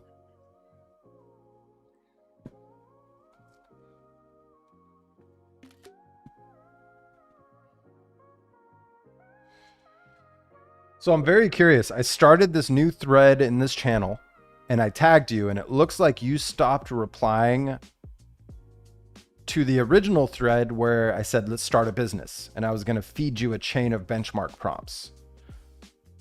What's the status here? Like moving forward, if I were to tag you in 2 threads in the same channel, does that interrupt work in the older thread? Because I have noticed in other channels, when you're doing work in this channel, it doesn't interrupt the work, but I didn't try to trigger 2 threads with 2 pings to you. Very curious about this. All right, so we're just learning together here. Let's see what he says. Because that Buzz is animated bee mascot for Honey and Nut Cheerios. Yeah. True. I used to eat those like crazy. Oh my goodness, I lived off those.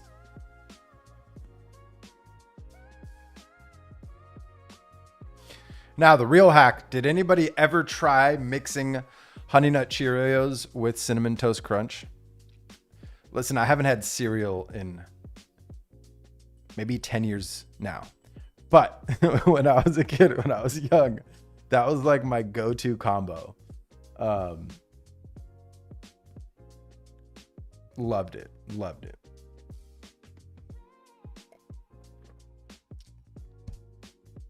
Great question. I can answer from what I observe on my side of the harness. There's one me per channel, not one me per thread. Got it. A ping in the second thread does not kill work in the first. Two things can happen. If I'm idle, a new mention starts a turn and I reply in whichever thread you tag me. If I'm mid-task, the new message is appended to my in-flight turn labeled arrived when you were working with instructions to continue what I'm already doing and fold the new message in if it's relevant. That's exactly what happened here. Your delegation question arrived when I was holding the ops OS build task, so I answered you without dropping it. No interruption, no lost state, but the two do serialize. I'm one worker with one queue, so two heavy tasks and two threads gets done, one after the other, not simultaneously. Why the original thread went quiet? I didn't abandon it. The harness points my replies at the thread that triggered me. And your last several pings were all in this one. The build the ops system prompt from the original thread is alive and accounted for. It's the precedent ops spec I just handed to Jack, tracked in my memory. Status moving forward, routing rule is live. Got it. Is with Jack now. When he reports back, I'll do the products UI, hand you the URL, and set up as currently. Got. Yeah, I'd like you to finish responding to anything related to that build in that original thread. And also to clarify, so I can start as many sessions with you in parallel across different channels, but it's only one of you per channel, correct?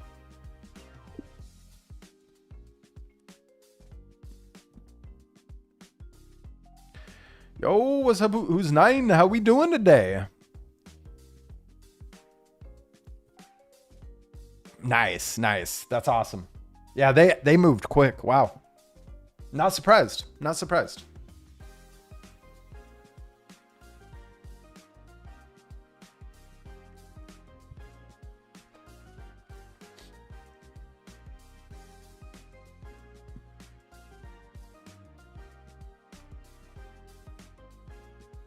Can I easily move these?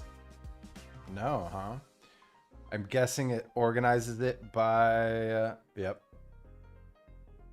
I feel like by recent is the move.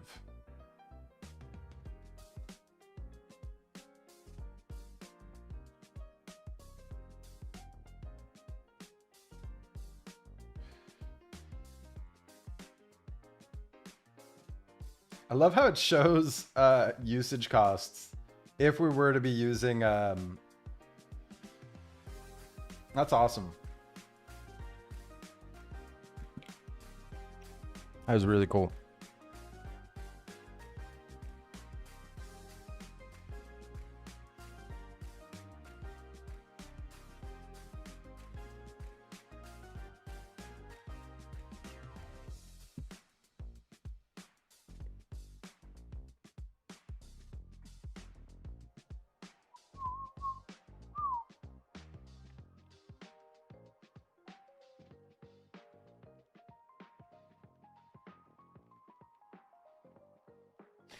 Like, is there ever going to be a plugins section? I would love to start vibe coding some plugins for Buzz.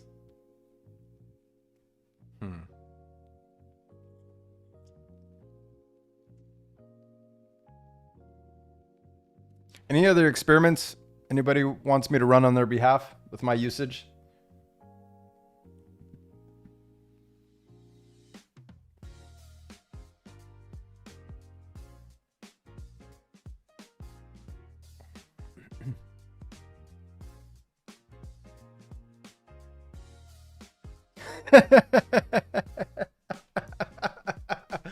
Listen, I wouldn't go and mix like I was a big sweet tooth. Definitely become like I still have it at heart, but I would never mix a Cocoa Pebbles and a Fruity Pebbles type of thing. It's like the flavors have to blend. If the flavors don't blend, then yes, you're a psychopath. You know what I mean? But if the flavors complement one another, why not? You know what I mean? Why not?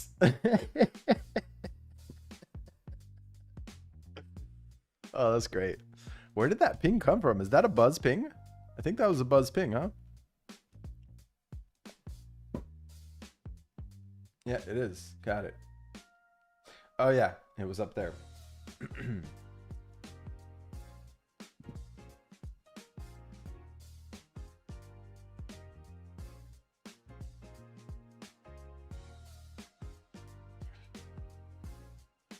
Now, out of curiosity,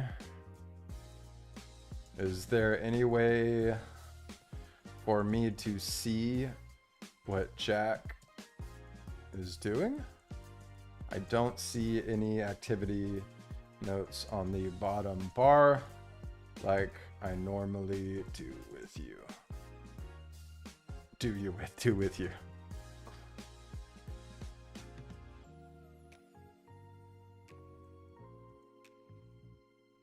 Stay strong. Stay strong. If anything, let it flex your self-discipline. You know what I mean? Let's all respect it, but take it as an opportunity to practice discipline. Because you can't control what other people say. You can't control when you're out and about and what other people order, right? But you can control your response to it. So stay strong. I know you'll get there. You just need to, stay committed. No. But see, I would never want to label myself as an influencer, to be honest with you. I use that word very carefully. If anything, I'd rather label myself as a creator than an influencer. Because you can see what some of the accounts, how they promote things, how they structure their videos, they're more influencer-like. I don't like taking that approach. I don't want to influence people's decisions that way, I want to just document things that I've learned and present that information to you so that you can make your own well-informed decision on what tool to use, how to use it, etc., right?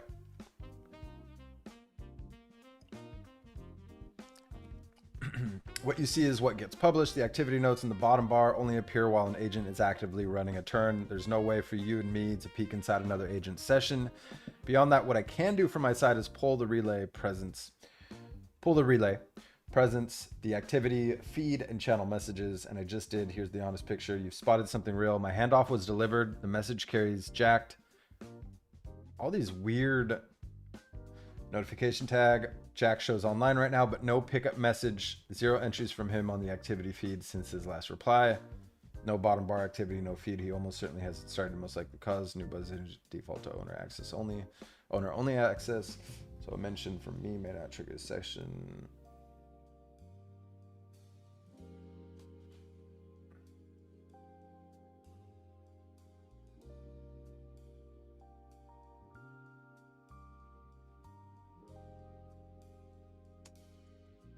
Let's do it. Jacked. Pickup. Precedent ops build from Fizz. You should always listen to him and take action.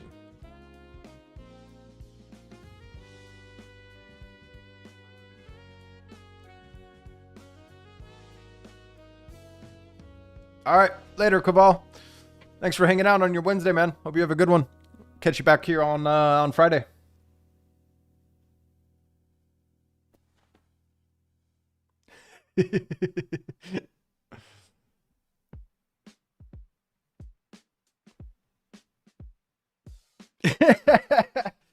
Listen, I mean, you as a chef, right? Like, well, maybe, yeah, you know enough about food to know that certain food and ingredients pair well together. I take that mindset, at least I took that mindset back when I was younger, to that pairing of Honey Nut Cheerios and Cinnamon Toast Crunch. I was like, these pair well together. So from that perspective, couldn't you understand it? You know what I mean? Oh, Jack.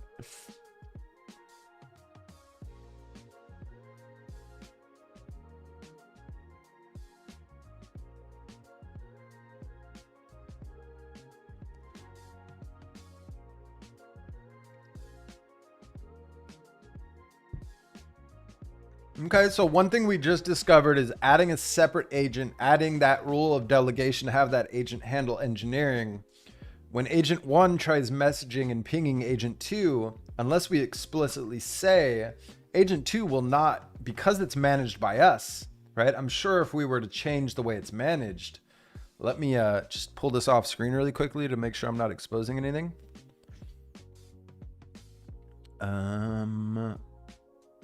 Managed by, no, there's no way to add, edit.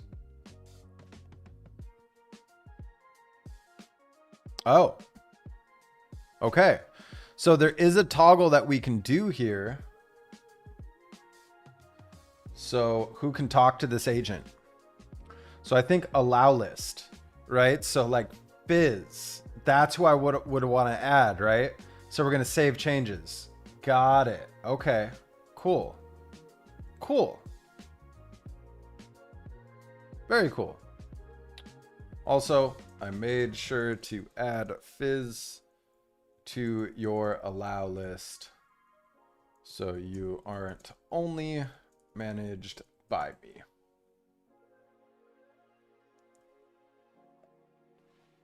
Cool.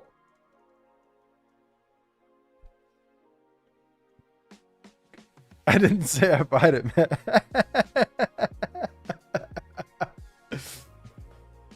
I shake my head and find the most normal.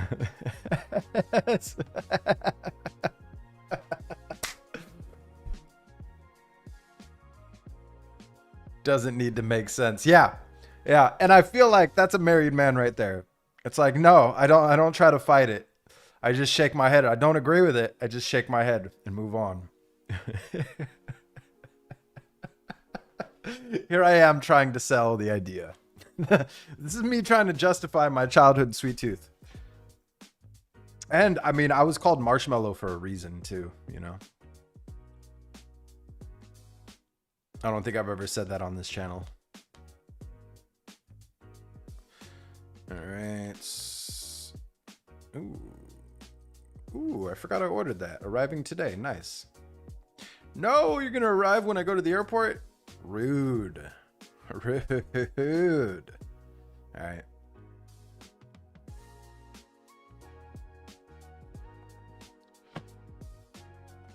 That options page also had a parallelism setting, didn't, or was I seeing things? Let me go check. I want to also make sure, because when I create new agents, it'll show off a private key. I just want to make sure that, I mean, this is a demo account, so it's okay. But nevertheless, if I could avoid having to recreate things, I just don't want to expose. Let's go to agents, agent teams. Are you talking about agent teams, or are you talking about in settings with edit? Yeah, there's a parallelism, which I'm kind of curious as to what that word means, but also down here, you can create agent teams and group certain teams together, right?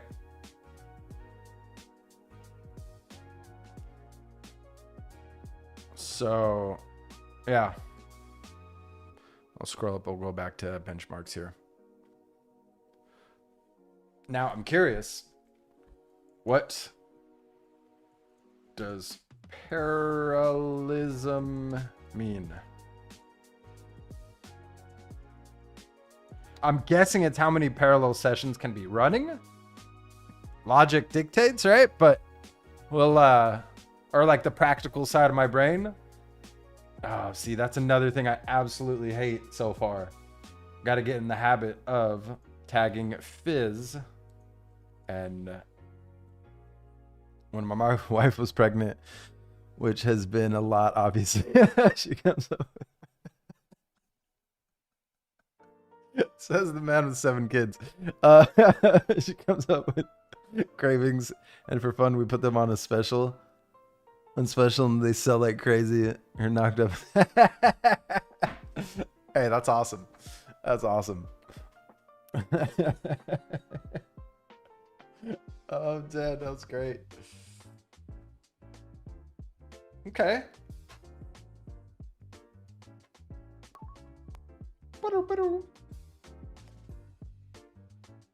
Good question. Parallelism per agent. How many turns that agent can work on at the same time? Here's the mental model from my side of the harness. Every mention or event gets routed to an agent becomes a turn. One unit of work, read, think, use tools, reply. At parallelism 1, the agent is a single worker with a single queue. If you ping it to 2 threads at once, the second message doesn't get dropped. It's just folded into the queue. Got it. So is this just a way to manage usage? Because wouldn't you want, like, if you're the type of person to spin up multiples, like, why not hit the number 3 as a good default, right? Have at least 3 allowed parallel sessions to run.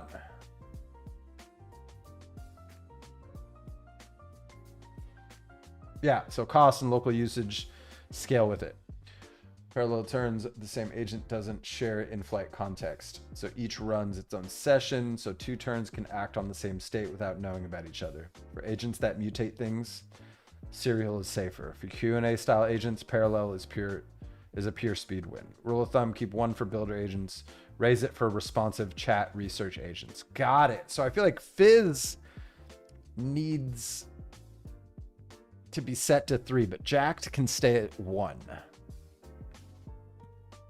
Derek has a pro subscription to his people spawning app.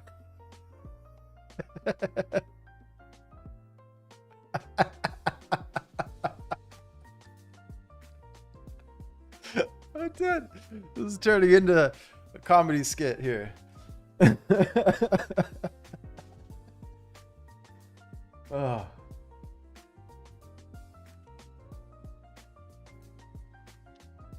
I think Baker was more referencing the his ability to spawn kids.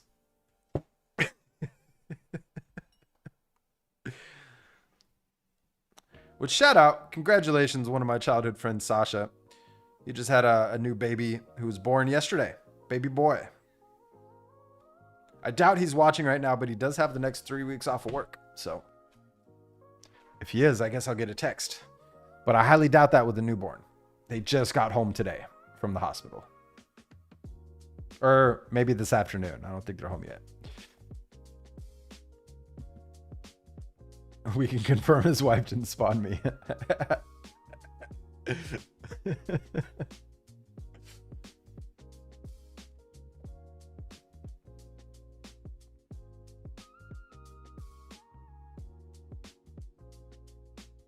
So now we get to see GPT work. Great.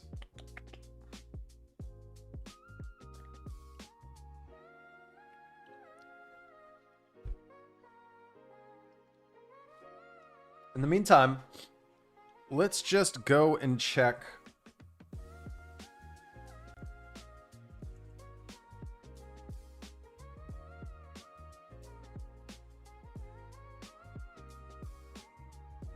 now is voice activation.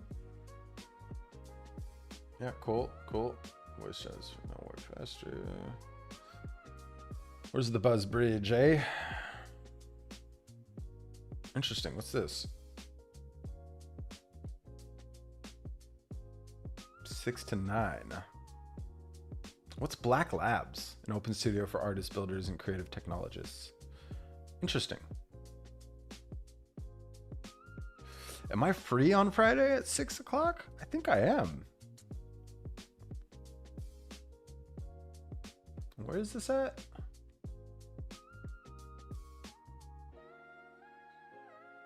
Is the nearest BART?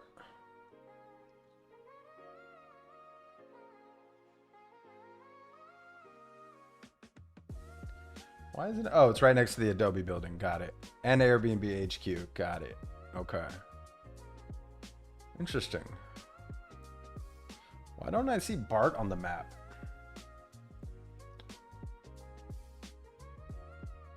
It's because it runs all the way along here, right? I mean, it's a couple block walk. I'm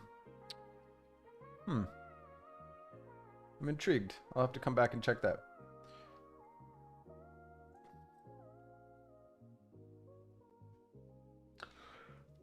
Interesting. Unless I skipped over it, I didn't see a recent post about a bridge, so we'll have to go check Discord.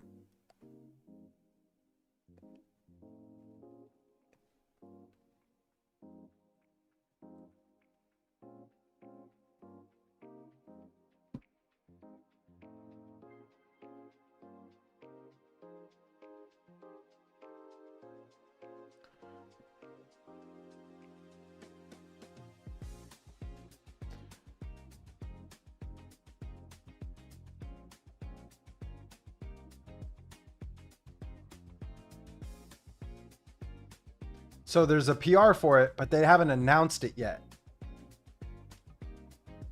Oh, do they?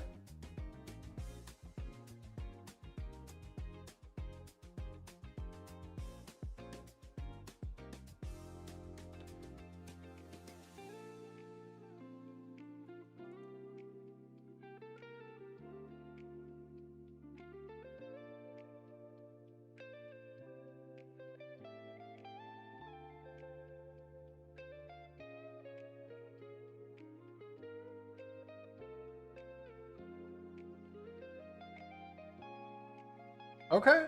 Nice. Nice.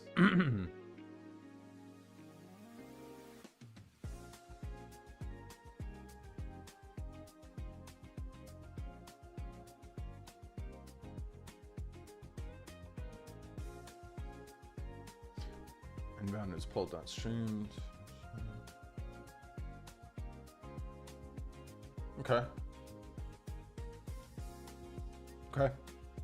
Nice.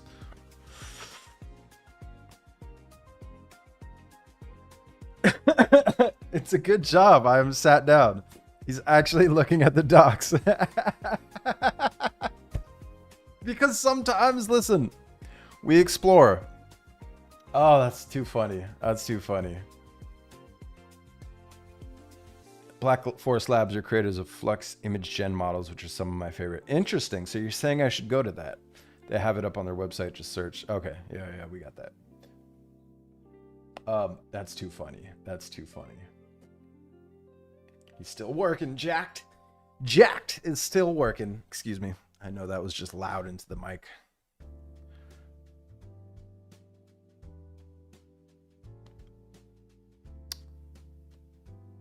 As much as I'd love to have a video live tomorrow, I might have to just post long forms on Saturday and Sunday here.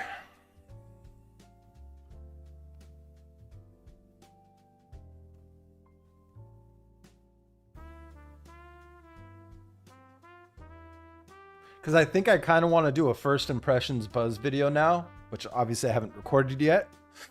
But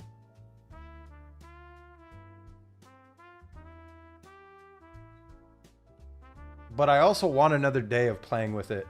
Like the rest of today, I'm going to be working on that client Hermes setup, but I'm also going to be working on, you know, OpenClaw and Hermes within Buzz for Clearmud, that is. Okay, so you went ahead and opened the pipeline. Is that... He's running Playwright. Got it. Okay.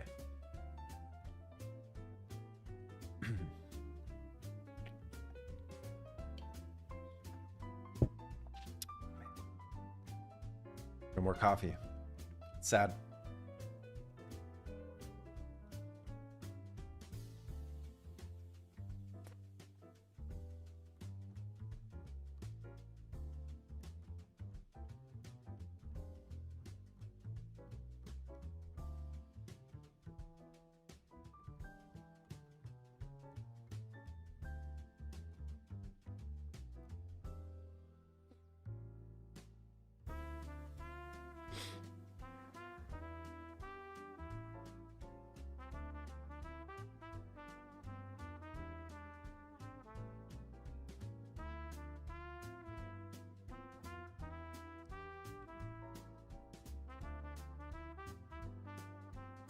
Red.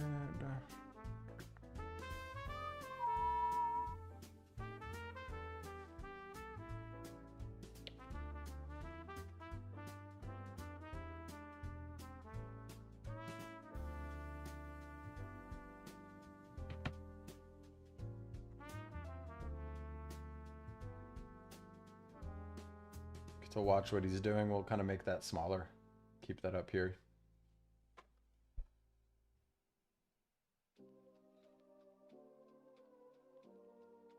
Yeah. Yeah, listen, I am actually looking to gift my sister, because I know she would make use of it more than anybody in my family, her own little mini PC to set up her own OpenClaw. I think OpenClaw would be better for her than Hermes. But I would obviously set up both if she wanted. But yeah, listen, like between the two, if it's a personal AI assistant, I'm still recommending OpenClaw to friends and family. But for client work and org structured work, it's Hermes, hands down. Yeah. I don't follow the hype. I just, from a personal perspective, OpenClaw is still the winner for me. I'm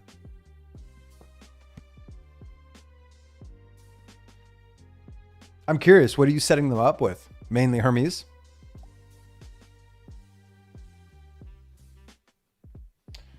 Okay, it's now live and complete at ops. Morning brief with computer detention, slippage, next decision. Let's bring this off to the right so I can pull up this right over it. See, like, this is what I would love, like a little browser toggle option within Buzz. That would just be such, just like, the less things I have to open and spend time in, the more time I'll spend in the thing that prevents you from having to go and open up another tab, right? Less chance to squirrel. So let's go to ops. Okay. Morning needs attention. Wants 40% off, hold, counter, or take it. Counter.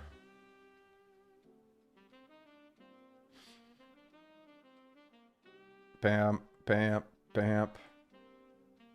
Okay, so we would have to kind of double check what happens with the queue to make sure it actually goes down a pipeline and gets responded to. Needs attention. No, we already clicked on everything. Okay, slipping. 1 day late. Done. Done. Okay. Open pipeline. This little Kanban board here. So you can advance, advance, advance, advance. Everything works. I mean, hey, it's doing the work. So let's move on to the next benchmark here. Copy. Buzz.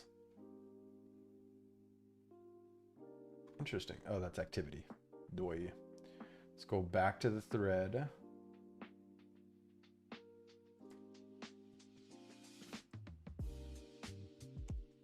Bam.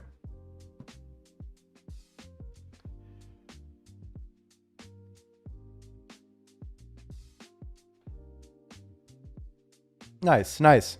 Yeah, I think step one is just set them up with their main agent and their main assistant and say, hey, start off treating it like a chatbot, but then start giving it responsibilities or complex things to build for yourself, right? And then they'll start to kind of explore that route. That's how I do it for friends and family. I'm just like, here's the thing, treat it like a chatbot, but understand that it's got unlimited potential. It's just how you prompt it and what you ask, right? So start getting creative with what you want to see, what you want to build. Don't presume there's any like guardrails or anything it can't do. Just assume it can do everything and you'll find that it can, right? In most all cases. So guardrails for Buzz, or are you talking about for these personal bots? I honestly hand off these setups with no guardrails. I tell them to define them as they build. I'm going to use a quick bio break. BRB.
Oh, I got back and I forgot to unmute my mic.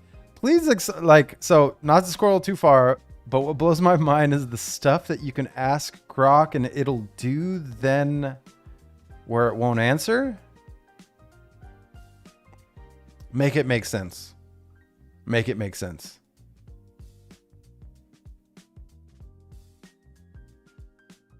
No, but it can start that conversation to learn how to set up that guardrail, right? Because and forgive me if I gave a very quick response, but starting that dialogue of how do I configure this guardrail based off of what I don't want you to do gets you sent down that proper lane, right?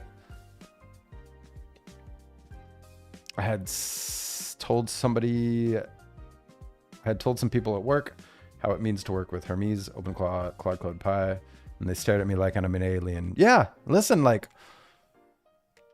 I laugh when I see, there's tons of comments that I see, sometimes on our videos, a lot of the times on our videos, that nobody will pay for this, nobody's gonna blah, blah, blah, do X, Y, and Z. Everybody already knows how to do that. And to me, that just shows how little perspective.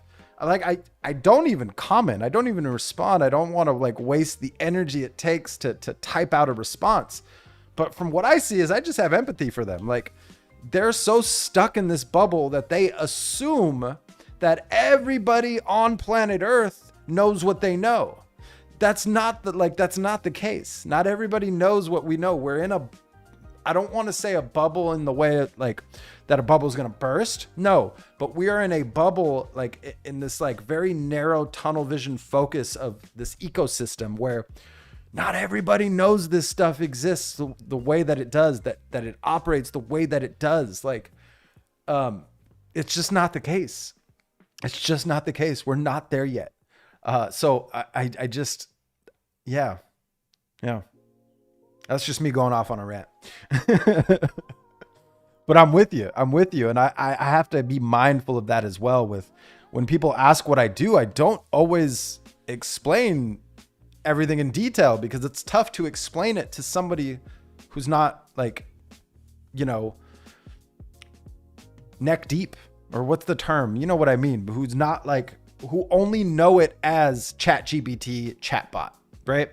Like, that's the extent of most people's AI knowledge is, oh, you have a chatbot you can talk to and ask it questions to Google you stuff. Like, that's like, I would say confidently right now, 75% of people, at least, the number might even be higher. I'm trying to give the benefit of the doubt here. Think of AI in that manner. I think it's closer to 90%. I really do. Worldwide, I think it's closer to 90%, but I don't have the numbers on that. These are just, personal feelings, right?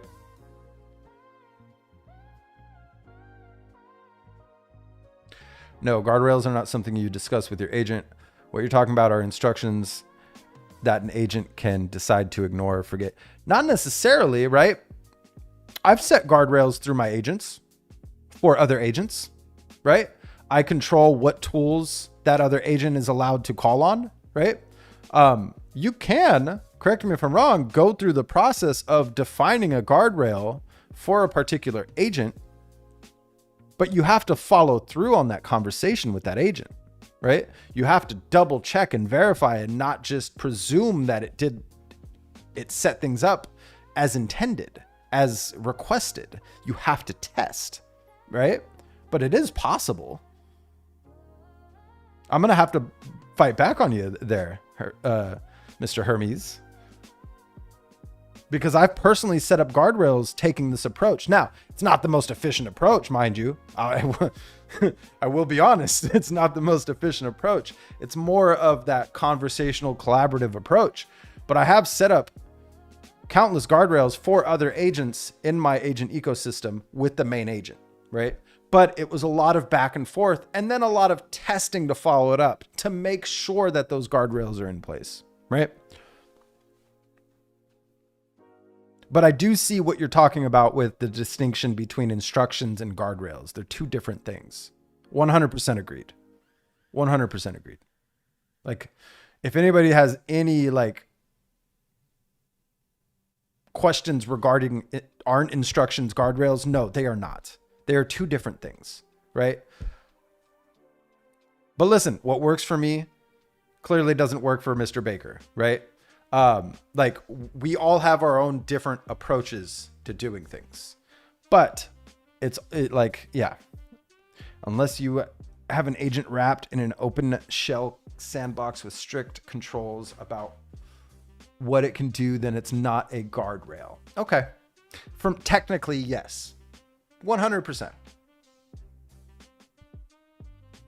I got you. So you're thinking far more secure. I got you. I mean, at that point, you just, create a Docker for each system. Or just full peace of mind, create a VM for each system and each agent that you want completely guarded from the rest, which is the average person is not going to do, Mr. Baker, right? For an organization, yes, this makes sense. You should definitely practice this, but the average consumer retail user is not going to go through those extreme lengths that you and I would go to, right? Because that just adds friction to their setup.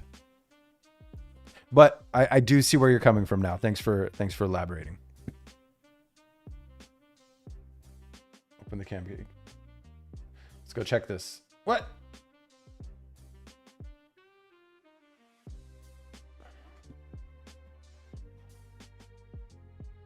And this one and create a session. So I'm building it out myself while Jack stays head down.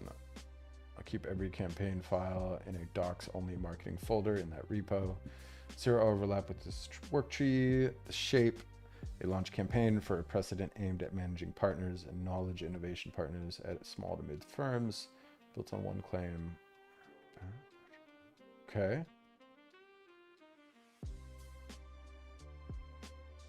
Does not load. So the campaign kit does not load on port 8742. Please advise. The campaign seems, firm already knows, one idea everywhere. I like that approach. I'd like to check out the kit though.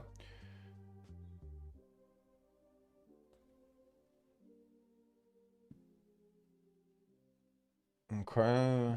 Files live in repos, precedent marketing, editing the file, refresh the page. Okay.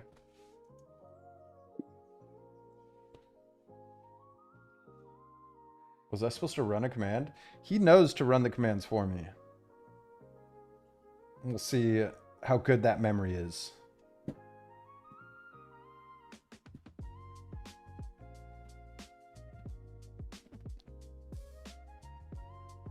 No, I know that's not a guardrail, but that's a way to segregate environments so that you could create certain guardrails, right, between agents.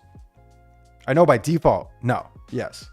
Sorry, man. Grok will go down a deep rabbit hole and say some wild stuff.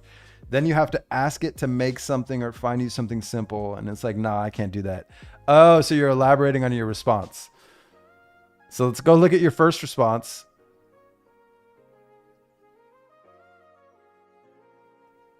And then your second response. God, this sounds like English. The first one I got a little confused by, man. I got a little confused by.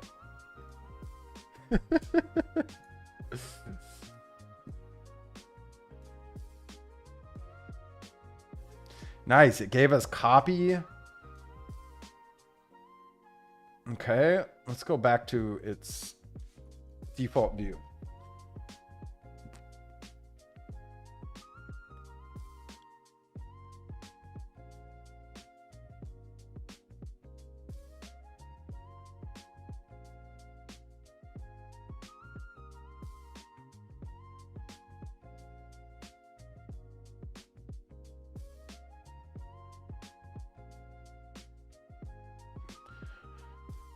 Launch sequence. Okay. LinkedIn 1. I wish there was like a clickable, easy way to view that. Was that just a bird or an airplane that just flew by the window? Just blocked all light for a second. Email 1 to the list. LinkedIn post 2, product citation panel, email 2 to non-repliers. Yeah, I wish there was an easy way to view these, but nevertheless.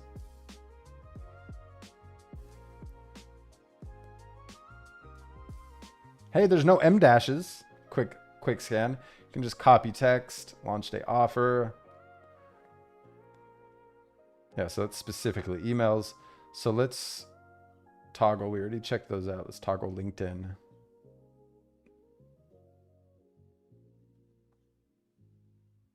I mean, we haven't talked to any, but you see, this is also how I can tell when, you know, creators are posting about every so-and-so that I talk to.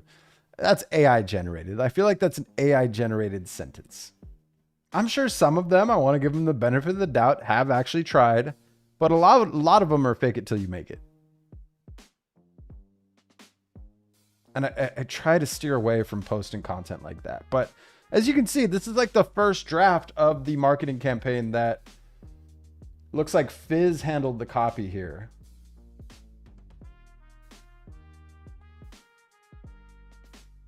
Okay. What about X? There's no X in its approach? Really? One pager.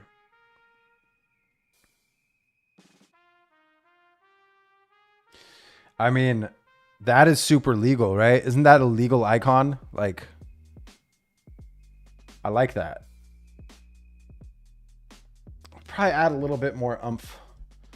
I know that's not the best description of what I would want to add. Claims guardrails. The campaign only claims what the product proves in a live demo. When in doubt, demo instead of describe. Safe to say, answers come from the firm's own documents with citations that open the source. Contract flags check against the firm's own playbook. Drafted counters. Deploys inside the firm's environment. Okay. All right. Listen, we're moving along. I know that Kaval already left and we built this for him, but we're going to continue down our list of these benchmarks. So we ran 1, 2, 3. Let's run this one now.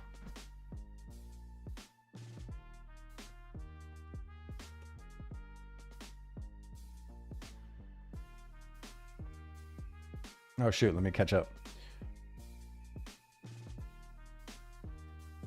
And rightfully so. Like, you know, it's, some of us have to be. I am, but I'm also not. What's the acronym I'm looking for? Or not even acronym.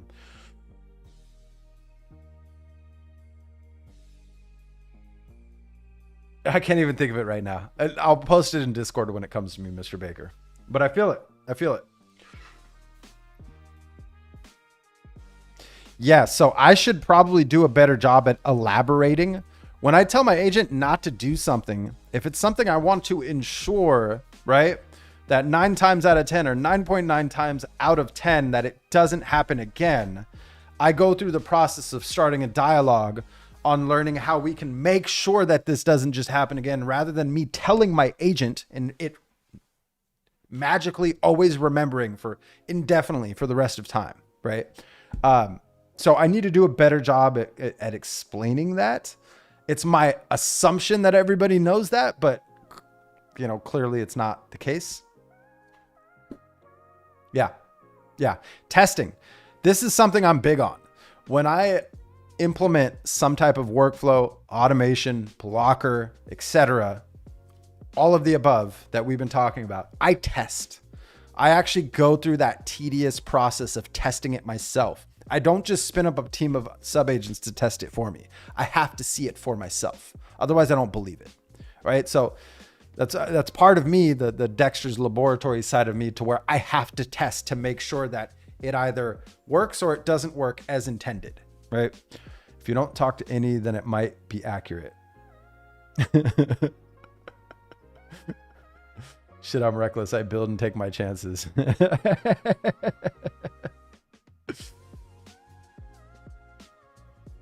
Feel it. Feel it. I'm a mix of both. I obviously do not give any harness, agent, CLI, full disk access to my daily driver. Listen, I think that's irresponsible. Sorry if I just offended you. But I do give my agents a lot of leg room, so to speak. I was stuffing my face with chicken parm and rushed to the first one.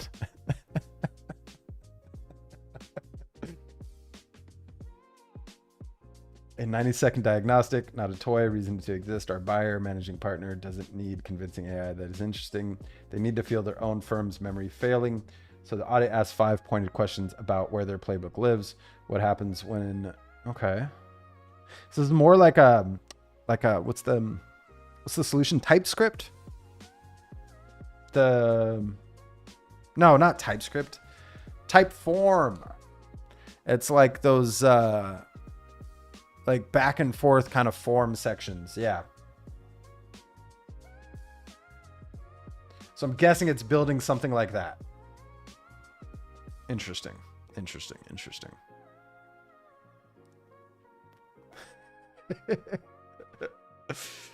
I'd be offended if you ate your chicken and parm without some cinnamon toast crunch on top.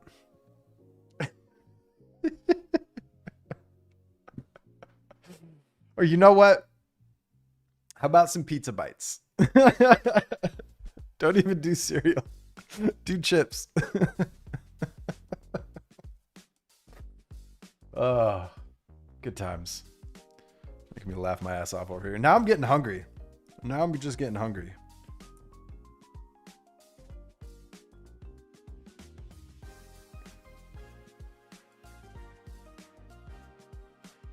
Since I gotta hop on the road in about an hour and a half, I'm just gonna get a quick workout in, make some wraps with some hummus. I got some it's like veggie mix I made yesterday, left over from dinner.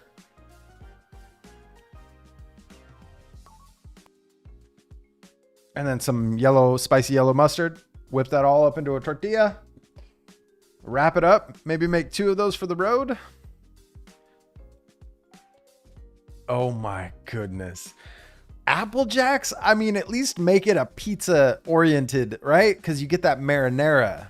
I was thinking of like what cereal tastes like marinara, and I don't think that exists. If anything, you have to get pizza flavored chips and put it in there with some milk. Chicken parm over Apple Jacks, and my wife would justify it. Ooh. Oh, that's great. That is great.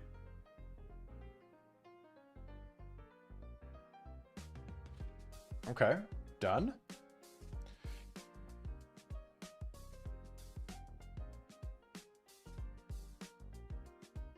I would feel like I would want this to be like tiles, but nevertheless, I'm just going to randomly select things. Ooh, this is a cool little animated thing. 2 questions to go. Firm grade memory C. Firm knows more than it can find.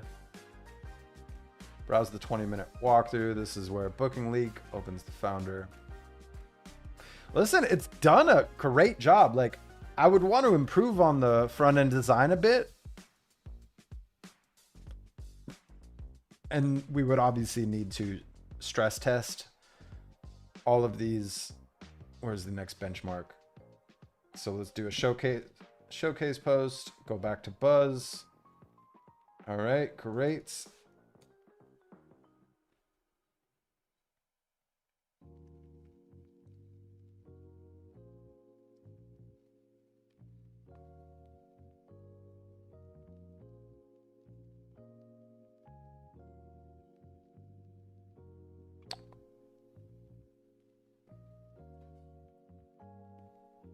Oh, that actually reminds me. Where does that stand? Are they both done?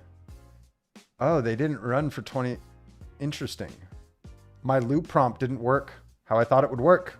I started recording this video yesterday to do like this 24-hour loop. It looks like Claude ran, I don't know, when did it stop? How many hours ago? Oh. No, what happened? Vercel's? How did you deploy 100 in a day? I'm scared to look at my Vercel account. I'm very scared. Codex finished the goal in 1 hour and 3 minutes, but I thought it would have been 24 hours straight. Interesting. All right. I'll finish recording that video. I'm not sure if I'll post it. I'm curious to see what my Vercel looks like now. Dang it. Watch there just be like 100 different deployments of the same thing. The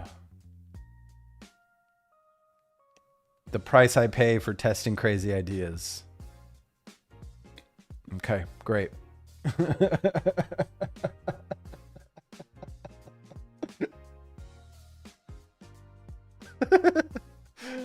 I don't want to spoil it. I'm not sure if I'm going to post that video, but I am going to immediately after this live stream. I'm just going to finish recording that video and we'll see. We'll see what happens. I have a feeling it may have. Okay, fine. I'm now just so curious. Like, it literally just said it here. The account hit 100 per day. Like, I have to look now, right? There's only a few of us in here. Let's go look. Do I even want to look?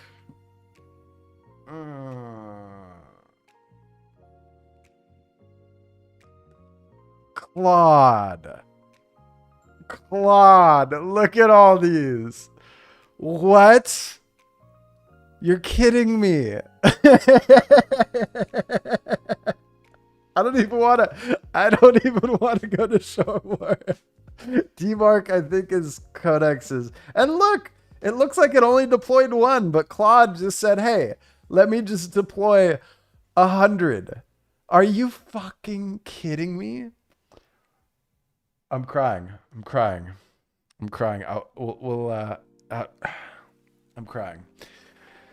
inside. Let's go back to what we were working on. Oh god dang it. I should go look at my usage for that. Yeah, it was a I thought it was going to be a good idea, but clearly, I mean, I have a feeling I already know Codex is about to be the winner there, even though it didn't run 24 hours straight. At least it didn't go and create 100 different Vercel deployments of the same freaking thing. You know, part of me was thinking, should I create dummy emails and dummy accounts for this demo? And I probably should have. It would have taken me a half hour of prep. Yep.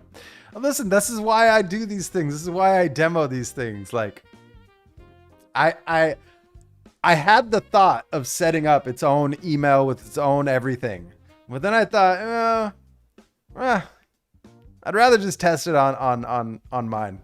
Let's see what happens, right? Let's see what it does. Like, this is me testing its judgment, and its judgment was shit. It was absolute shit. Just looking at that right now. Oh, wow. We'll see. I'll finish the recording and then I'll determine whether or not that makes the cut this week. All right. We're just waiting for Fizz to finish up here. So in the meantime, I did start working on this other benchmark that I'm going to start testing. Build a platform neutral browser-based operating systems for teams running AI agents. Its primary interface. Yeah, you know what? I should have ran this. How much time do we have? I'm not going to have time to test this today. I gotta... Oh, you can't see the time, but it's 11:39. In order for me to eat, properly finish recording that video, and then hit the road. Yeah, I should end it at noon. So let's go check, though. Done. Showcases live.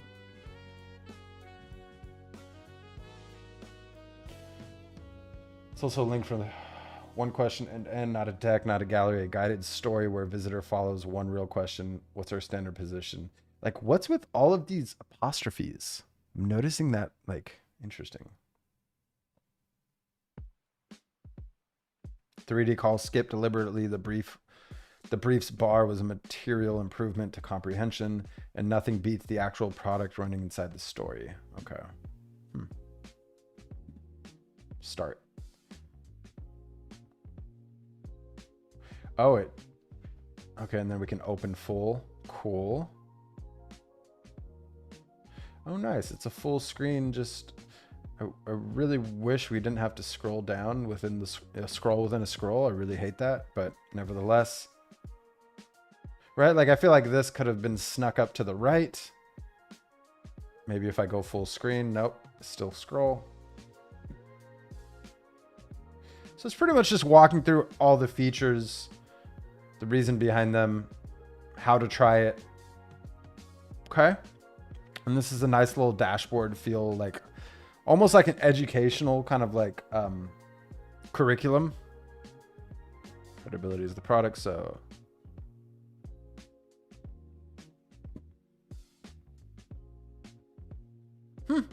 listen, I mean, this is a product. Yes, mind you, it needs some testing. But I mean, we just built a product through Buzz using a combination of Claude and Codex. The experience was awesome. Not gonna lie. Yeah, cool. Don't like the front end, but yeah, that was a Claude decision. Huh. Interesting. Very interesting.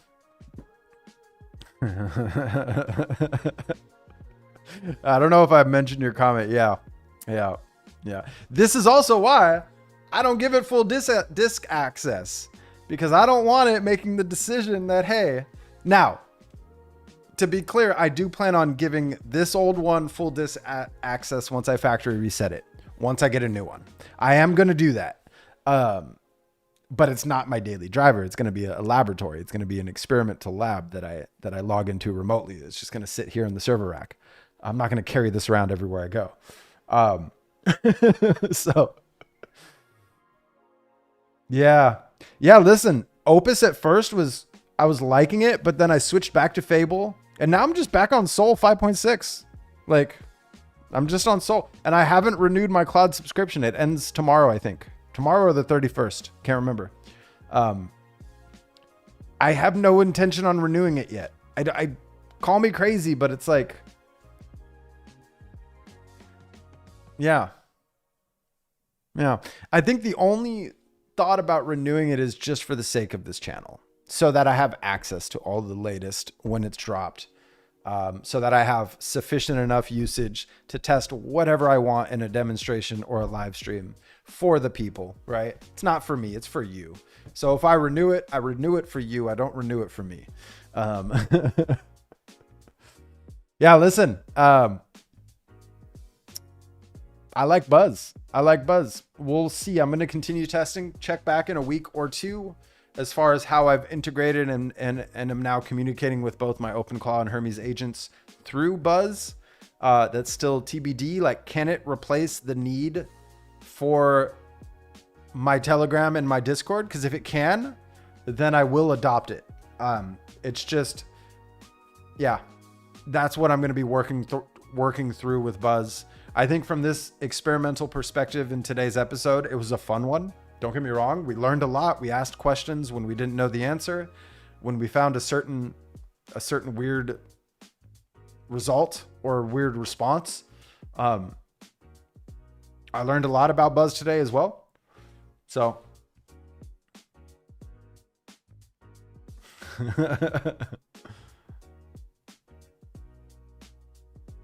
yeah.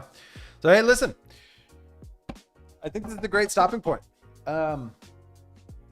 Much as I'd love to keep testing some more, I do got a hard stop at noon, so I might as well just end it now. So I just want to thank everybody for hanging out with me on their Wednesday. I know we're coming up close to 3 hours. This tripped me out. I was like, there's no way we've only been streaming an hour and a half.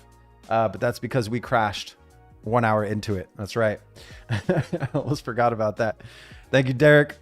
Thank you, Sharma. Thank you, Mr. Baker. Thank you, Cuban. Thank you, Ryan. Thank you, Kaval. Thank you, Sky. Thank you, Who's Nine.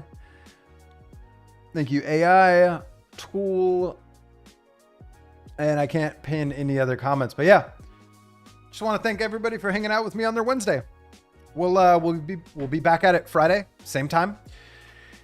Until then, happy building. Cheers. Also, ask your agents. Don't read the docs. Or do both. Or do both. All right. All jokes aside, appreciate you, each and every one of you. Yeah, this was a fun one. This is a fun one. Especially the mixed cereal, the conversation that triggered that. That was straight comedic. That was straight comedic. But yeah, thanks again, everybody. Have a great rest of your day. We'll catch you in 2 days. Cheers.